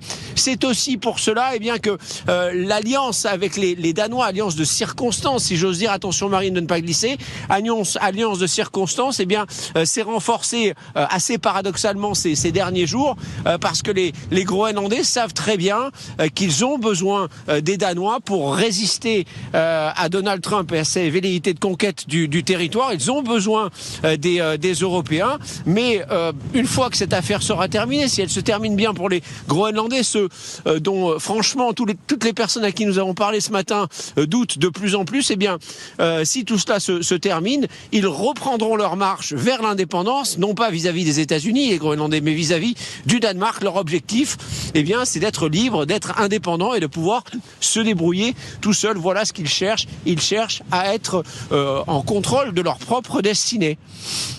Thomas, quand vous êtes arrivé hier soir, vous nous avez envoyé très rapidement des images de 2 navires de guerre danois, si je ne me trompe pas, dans le port de Nuuk. Est-ce que, à votre arrivée, vous avez constaté qu'il y avait plus de militaires que lors de votre mission précédente dans la ville ? Alors, on est arrivé tard hier soir, hein, le centre-ville était fermé, vous savez, les magasins ferment à 18h effectivement. On est allé directement à l'hôtel où nous nous trouvons, vous le verrez tout à l'heure parce qu'on va y retourner, se trouve à côté du port de pêche. Et quand j'ai ouvert les rideaux de ma chambre, j'ai vu face à moi, dans ce port, eh bien une frégate militaire danoise. Alors ça nous a interpellés avec Marine, on est descendu voir cette frégate après un petit duplex chez Darius et on s'est rendu compte qu'il y avait non seulement une frégate mais aussi un patrouilleur. J'ai retrouvé ces bateaux qui sont répertoriés. Il y a 100 marins, 100 militaires à bord de ces 2 bâtiments militaires, ce qui, juste par le fait que ces bateaux-là soient présents, double la présence effective des militaires danois sur le territoire groenlandais. J'ai parlé ce matin avec un militaire groenlandais sous couvert d'anonymat qui me disait que le Groenland était en train de continuer à envoyer, le Danemark était en train de continuer à envoyer des renforts militaires ici au Groenland, que la présence navale danoise au Groenland devrait être doublé extrêmement rapidement et que les patrouilles aussi avaient été multipliées par 2 patrouilles navales danoises ici au Groenland. Donc ce que font les Danois, ils n'ont pas une flotte extraordinaire, hein. Ils ont je crois 9 frégates au total, quelques patrouilleurs, c'est pas l'armée américaine ou la Navy américaine, mais enfin ce qu'ils font, c'est qu'ils sont en train de renforcer considérablement ici leur présence militaire. Ils ne le font pas seuls, même si Donald Trump s'est moqué du nombre de soldats européens qui avaient été dépêchés ici ces derniers jours, mais tout cela, eh bien, ça rassure la population. Toutes les personnes à qui on a pu parler ce matin nous disent la même chose. On est content de voir ces soldats danois ici au Groenland. Je mets mon billet qu'il y a un mois, il vous aurait dit tout le contraire. Ah oui, c'est marrant ça. Incroyable. Merci. Ces images sont dingues, mais enfin franchement, merci Thomas Misraki. Et merci Marine Truchot. Derrière la caméra, effectivement, très Attendez, très belle je vais vous montrer ces icebergs parce que moi ça me... Regarde, ça me subjugue. Les icebergs. Regardez, ça ce sont des... des blocs... Ce sont des petits blocs de glace qui sont en train de venir s'échouer sur les plages. On n'avait pas ça la semaine dernière. Et voilà, c'est assez impressionnant. On en a vu en survolant le Groenland au retour la dernière fois, mais pas en vrai, pas comme ça, pas aussi proche des côtes, même si ce sont de gros glaçons ici par rapport à ce qu'on peut trouver un peu plus au large. Eh bien, Thomas Misraki et Marine Truchot, j'ai une bonne nouvelle pour vous. J'ai sur les yeux votre nomination sous les yeux. Votre nomination, vous êtes correspondant permanent d'LCI au Danemark et vous pouvez y rester jusqu'à 2036. Au Groenland. Vous pouvez y rester jusqu'à 2036 à Nuuk. Vous pourrez trouver un appartement, vivre, quoi. C'est sympa. Quand je vois votre enthousiasme, je me dis vraiment, c'est la chose qu'ils attendent. Isma, il est sympa. Il a l'air content, donc tout va bien. Merci Thomas, merci Marine. On va rentrer dans quelques jours, je vous promets. Ouais, c'est vrai. Bon, de toute façon, on vous retrouve demain. Vous nous l'avez promis avec une tempête de neige. On espère pouvoir vous avoir. Merci beaucoup. Il y a 2 informations que je voulais vous donner, mais d'abord, Jean-Dominique Giuliani, je vous voyais réagir. Oui, c'est très intéressant, n'est-ce pas? Mais si on veut bien comprendre, nous Français, ce qui est en jeu, imaginez que Donald Trump décide, pour faire face à la Chine, de s'emparer de la Polynésie, qui est autonome, comme le Groenland, qui est française, qui le revendique, qui est indépendantiste de plus en plus, eh bien, il redeviendrait français et il demanderait la solidarité de l'Europe. C'est exactement ce qui est en jeu. Ce qui est à l'œuvre. 2 choses, je vous disais, le chancelier allemand vient de réagir, on en parlait tout à l'heure, il précise sa pensée. Donc Friedrich Merz veut tenter de rencontrer Donald Trump mercredi. À Davos, parce qu'on le rappelle, le président américain sera à Davos pour le forum économique, il prendra la parole pour un discours, et donc le chancelier allemand va essayer de le rencontrer pour éviter, je cite, l'escalade douanière. On verra s'il a l'oreille de Donald Trump. Et j'ajoute qu'à Davos, on apprend à l'instant que les Danois vont boycotter le forum économique. Ben voilà. Parce que Trump y va. Et vous feriez mieux de moins écouter Donald Trump, contrairement à ce que vous avez dit. Il faut pas l'écouter et il faut regarder les faits. Les faits de la politique américaine, de la politique européenne, chinoise aussi, et russe. Mais regardez, juste parce qu'il y a quand même eu des menaces proférées hier par l'administration Trump, par la voix du secrétaire au Trésor, qui est le ministre de l'économie. Regardez ce que dit Scott Bessent. Les leaders européens finiront par se raviser et comprendre qu'ils doivent se trouver sous le parapluie de sécurité des États-Unis. Que se passerait-il en Ukraine si les États-Unis se retiraient leur soutien? Eh ben, ils l'ont déjà retiré. Il n'y a plus rien en Ukraine des États-Unis aujourd'hui. C'est l'Europe qui assume, y compris les armements. 185 milliards d'euros a donné l'Europe a donné à l'Ukraine, contre 115 les États-Unis. Le renseignement, encore un peu. Encore un peu. Ah bah voilà, le renseignement, mais c'est capital. Oui, mais Macron a expliqué qu'il y avait 2 tiers du renseignement qui était d'origine européenne. Aujourd'hui, les avions en Ukraine, ils sont européens. Les chars, ils sont européens. L'artillerie, elle est européenne. Ils sont pas du tout américains. Les Américains ont quitté l'Ukraine au début de l'année précédente. 2025. Et ça veut dire quoi? Ça veut dire qu'aujourd'hui, alors effectivement, on est dans un monde qu'on ne connaît plus puissant. Non, mais c'est intéressant. L'Europe est plus puissante. Évidemment que c'est intéressant.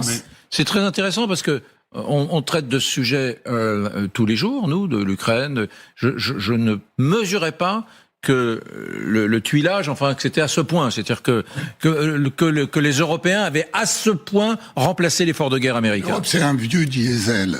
Elle démarre lentement. Elle n'avait pas d'obus. Elle a produit 2 millions d'obus, a priori pour l'Ukraine, en 2025, comme promis.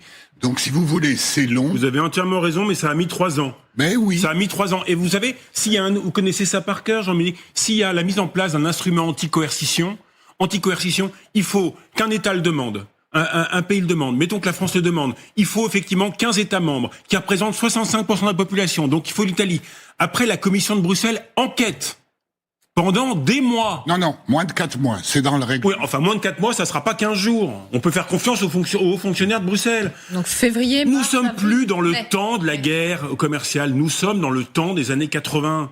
Voilà, alors vous avez raison, vous êtes un passionné, un défenseur de l'Europe depuis des décennies. Vous avez raison de modérer nos propos, mais c'est pas au niveau. Vous vous rendez compte, le chancelier allemand, je vais essayer de rencontrer Trump, en gros quoi? Le coincer dans un couloir à Davos?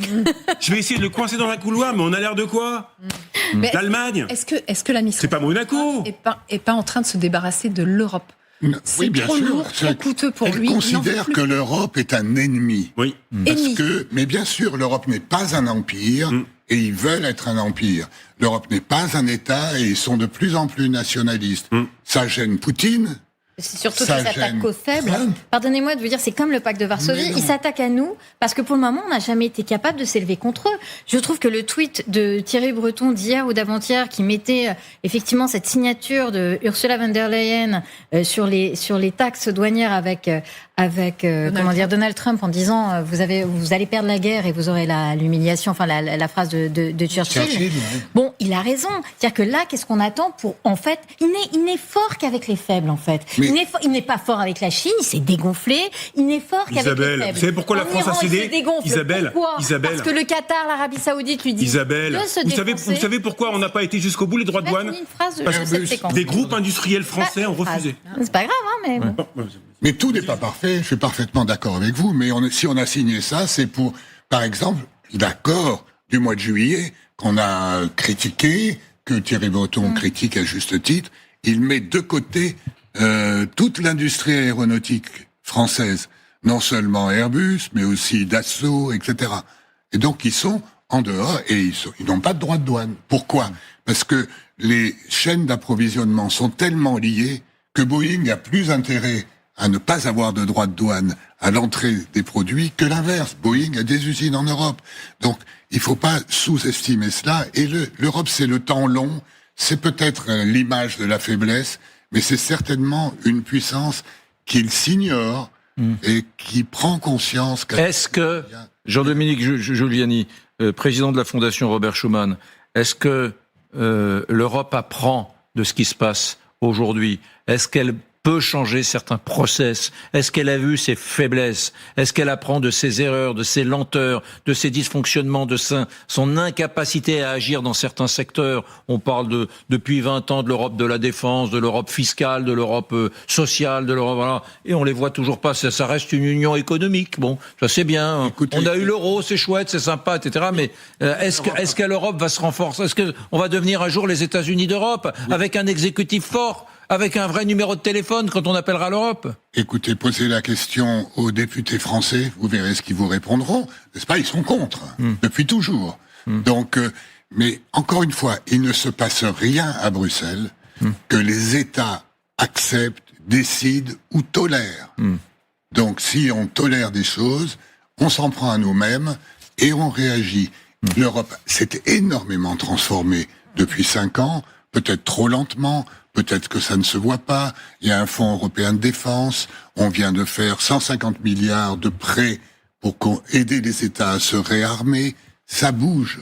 1500 milliards, ça va être le budget de la défense aux États-Unis. Oui. Bah oui, non, mais voyez ce que je veux dire. Nous ne sommes pas un empire. Non, et la dernière fois que nous avons été un empire, on a eu des guerres civiles et on a eu 50 donc millions de morts. Restons faibles et les vassaux, soit de Poutine, soit de Xi, soit de... On est faible dans la tête. Il faut prendre conscience, disiez-vous tout à l'heure, qu'il faut être fort. Et vous avez dit la même chose que notre invité précédent, et Grégory, ça m'interpelle. Est-ce que Trump n'a pas été trop loin cette fois-ci? Non, alors je vais prendre ça à l'inverse. Paradoxalement, je crois que demain, ça fera 1 an que Trump est de retour à la Maison-Blanche. Est-ce que finalement ça n'a pas été un mal pour un bien? C'est-à-dire que regardez ce qu'il nous a fait en 1 an. Il nous a fait la conférence sur la sécurité à Munich en insultant les Européens par la voix de J.D. Vance. Il nous a imposé des tarifs douaniers. Maintenant, il veut conquérir le Groenland. Finalement, est-ce qu'on n'est pas en train de se réveiller à cause ou grâce à Trump? C'est-à-dire qu'on réalise que là, on n'a plus le choix. C'est peut-être finalement un mal pour un bien après une année chaotique à la Maison-Blanche. Bien, merci beaucoup messieurs. Sujet suivant que nous voulions partager avec vous, c'est ces images absolument incroyables que nous avons découvert sur le cache du Louvre. Le cache du Louvre, il y a un petit moment, c'était pendant les vacances de la Toussaint, mesdames, messieurs. Mais il y a encore des éléments qui nous parviennent comme ça, au goutte à goutte. Et les toutes dernières images qu'on a découvertes hier soir, on va vous les montrer. Elles sont absolument saisissantes. Mais c'était dans l'émission 7 à 8 sur TF1, effectivement, images spectaculaires, parce que grâce à la vidéosurveillance, on sait ce qui s'est passé à l'intérieur même de la galerie Apollon. On voit donc les cambrioleurs pénétrer dans cette galerie. Et comment ils s'en sont pris aux vitrines. Vous prenez votre montre, vous chronométrez, ça a duré moins de 4 minutes. Regardez. 9h35. Le PC sécurité du musée alerte le commissariat. 1 minute plus tard, le premier homme achève le travail à coups de poing. Et s'empare sans ménagement du diadème de l'impératrice Eugénie.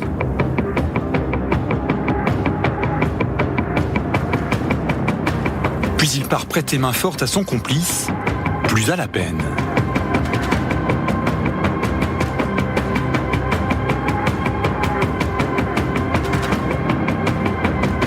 Tous deux emportent là encore sans ménagement ces chefs-d'œuvre de l'histoire française.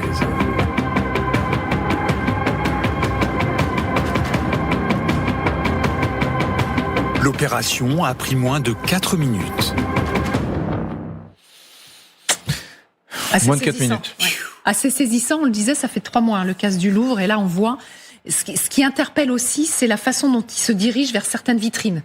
Donc ça veut dire ils savent où il fallait aller, et déjà les bijoux étaient déjà désignés à l'avance. Alors c'est drôle parce que sous un autre angle, on voyait aussi les agents de sécurité qui avaient pris les plots, vous savez, pour délimiter, et ils avaient les plots à la main. Je leur en veux pas, moi j'aurais fait pareil. Hein. C'est pas du tout pour me moquer, mais ils avaient les plots à la main, genre je sais pas ce qui me retient. Et manifestement, il y a quand même quelque chose qui les a retenus parce qu'ils y sont pas allés, et ils ont très bien fait de pas y aller et de ne pas se mettre en danger. C'est pas ça que je veux dire. Mais du coup, il y a une espèce d'ambiance de pied nickelé en France. C'est quand même le premier musée au monde. C'est le premier musée de France. C'est un musée incroyable. Et cette façon dont ces gens rentrent, cassent le truc, mettent les mains dedans, se barrent avec les agents de sécurité qui sont derrière, le truc à la main, et il se passe rien.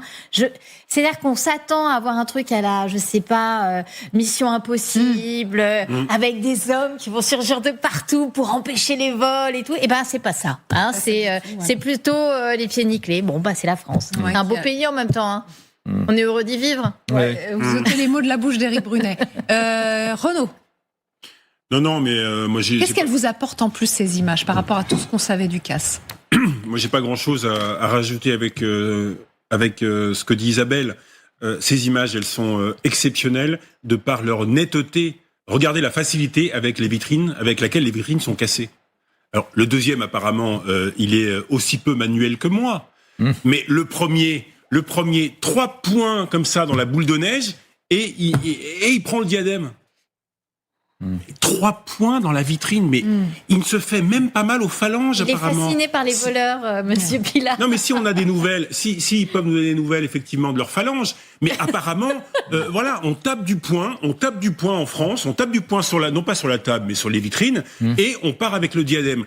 Non, ces images sont cinglantes pour les directions du Louvre, parce que je rappelle que ça fait 20 ou 30 ans qu'il n'y a pas eu d'investissement très fort sur la sécurité, malgré des mises en garde. Et des rapports. Je ne sais combien de rapports, parce que la France, ce qu'on produit le mieux, vraiment là où on est au top du top, c'est pour produire des rapports. Ça, les rapports qui disent comment on a raté et comment on va continuer à rater, ça, alors on est champion. Mais Isabelle, on les met dans les vitrines. On les met dans les vitrines et on les laisse. Oui, exactement. Et on les classe verticalement, comme on dit, hein, vraiment. Et on les laisse prendre la poussière. C'est la France, c'est épouvantable. Vous êtes en train de raconter, malheureusement, la très triste histoire de la Cour des comptes. Hein, qui fait des rapports tout le temps qui sont en général très bons et que en général personne ne suit. Et il y a toujours des journalistes, il y a toujours des éditorialistes et des politiques qui disent « Oh oui, mais la Cour des comptes, on a marre, la Cour des comptes. » Ah non, ils font un très bon travail. Ils font un très bon travail. On les salue, hein, merci à la Cour des comptes. Merci à la Cour des comptes. Ouais. Peut-être notre espoir, c'est qu'un jour, je sais pas, on rende obligatoire l'application des rapports de la Cour des comptes. Sûr. On n'en est pas là. Non, ça, on n'est pas loin. Sofiane Aboubaker est avec nous. C'est le président de l'Union des métiers de la sécurité, l'UMS. Bonjour Sofiane, merci d'être avec nous. Très heureux d'être avec vous. Bon, vous avez regardé ces images qu'on a découvertes hier, ces images du casse du Louvre, filmées en couleur avec précision depuis les caméras de vidéosurveillance. Au moins, on avait quelques caméras de vidéosurveillance qui fonctionnaient sur le musée. C'est déjà pas mal. À défaut d'avoir une vidéo sur le périmètre nous permettant de détecter que les voleurs se soient présentés sur cette affaire, on avait au moins des caméras qui nous permettent de filmer l'intérieur du musée, en tout cas sur cette salle. Non, mais c'est concernant en fait en réalité, et ça démontre encore une fois le manque d'investissement et le manque de compréhension de la présidente directrice du Louvre des questions de sécurité pour l'intégralité du musée. C'est ça, moi, qui me choque. Ces auditions ont été... déjà, elle revient sur un certain nombre de sujets à chaque fois au fur et à mesure de ces auditions, que ce soit au Sénat, à l'Assemblée, puis au Sénat, pour au final vous expliquer que le dispositif de sécurité a fonctionné et que quelque part il n'y avait pas de problème. Est-ce qu'il y a quelque chose... On marche sur la tête. On va revenir sur Laurence Descartes, la présidente du Louvre, effectivement, mais est-ce que, en voyant ces images, est-ce qu'il y a des choses qui vous ont surpris ? Est-ce que c'est les vitrines, comme Renaud en parlait il y a un instant ? Est-ce que c'est la rapidité du casse ? Est-ce que c'est le manque de personnel dans la salle ? Qu'est-ce qui vous a le plus surpris, vous ? Alors, ce qui peut être surprenant, effectivement, c'est la réaction des vitrines face aux disqueuses. Ouais, c'est dingue. Effectivement, la capacité, cette simplicité, on a envie de dire, lorsque l'on voit les images, de ces voleurs, de pouvoir s'emparer du butin à l'intérieur de ces vitrines. Ça, effectivement, c'est quelque chose d'extrêmement surprenant, sachant que, on se souvient, l'ancienne vitrine qui existait permettait, en cas de choc, de faire tomber les bijoux dans un coffre sécurisé en dessous. Là, effectivement, on se rend compte que à coup de disqueuse, on a réussi, à coup de disqueuse, à coup de poing, on a réussi. Enfin, les malfaiteurs ont réussi à s'emparer de nos trésors nationaux. Ça, effectivement, c'est très très étonnant. Après, il y a effectivement un point qui moi m'interpelle sur les vidéosurveillances qu'on ne voit pas effectivement sur celles qui ont été diffusées. C'est effectivement la réaction des agents d'accueil et de surveillance du musée. Je le rappelle, ce ne sont pas des agents de sécurité privée, ils n'ont pas la même formation, ils n'ont pas les mêmes fonctions et les mêmes rôles. Effectivement, on nous explique qu'ils ont... la direction du Louvre nous explique depuis le départ qu'il n'y a pas eu de problème, qu'ils ont respecté toutes les procédures de sécurité, alors qu'on les voit effectivement sur ces images avec des espèces de plots quelque part voulant aller au contact des voleurs. J'avance, je recule. Enfin, ça, c'est quand même totalement différent parce que ça, c'est totalement contraire aux procédures de sûreté qui ont été mises en place sur le musée. Ouais. Sur les vitres, là, je suis désolé, mais je raconte ma vie, mais j'ai un copain qui a mis chez lui une baie vitrée double vitrage anti-effraction. Il me l'a montré il y a quelques jours. Bon, j'ai pas essayé de la casser, mais on sent quand même qu'il y a des solutions technologiques pour retarder qui sont aujourd'hui éprouvées, qui existent et qui sont même en vente dans le grand public. Et je suis sûr que on n'aurait pas cassé sa fenêtre en 2 ou 3 coups de poing, quoi. Alors, bien sûr, tout est possible, mais il y a aujourd'hui des dispositifs retardants qui sont efficaces. Non, mais il y a effectivement une interrogation sur le choix des vitrines qui ont été mises en œuvre pour pouvoir protéger ces joyaux. Ça c'est clair. On a vraiment cette problématique-là. C'est pas des vitrines par balle. Il n'y avait pas un dispositif de sûreté autour de façon totalement objective. Enfin, voilà, tout ça a été permis parce qu'encore une fois, il y a probablement des manquements dans la conception même du dispositif de sécurité qui a été mis en œuvre autour, au sein de la galerie Bolt-Route d'Apollon pour protéger nos joyaux nationaux. Vous parliez de Laurence Descartes, la présidente du Louvre, qui était invitée il y a quelques jours justement dans 7 à 8 sur TF1. Écoutez, elle parle ce moment-là, ce cambriolage au sein du musée national, ça a été un moment très dur, très violent, dit-elle. Écoutez. Je me suis évidemment précipité au Louvre pour évidemment constater le vol. C'était un moment très dur, très violent. Je rappelle que les voleurs opéraient avec des disqueuses à béton qui pourraient être des armes par destination. Donc vraiment, les agents ont tout fait pour protéger et évacuer. D'ailleurs, dans le plus grand calme, nous sommes en petit comité au cœur du Louvre, dans le silence du Louvre, qui a été évacué évidemment de tous ces visiteurs. Mais je me doute que nous sommes dans l'œil du cyclone.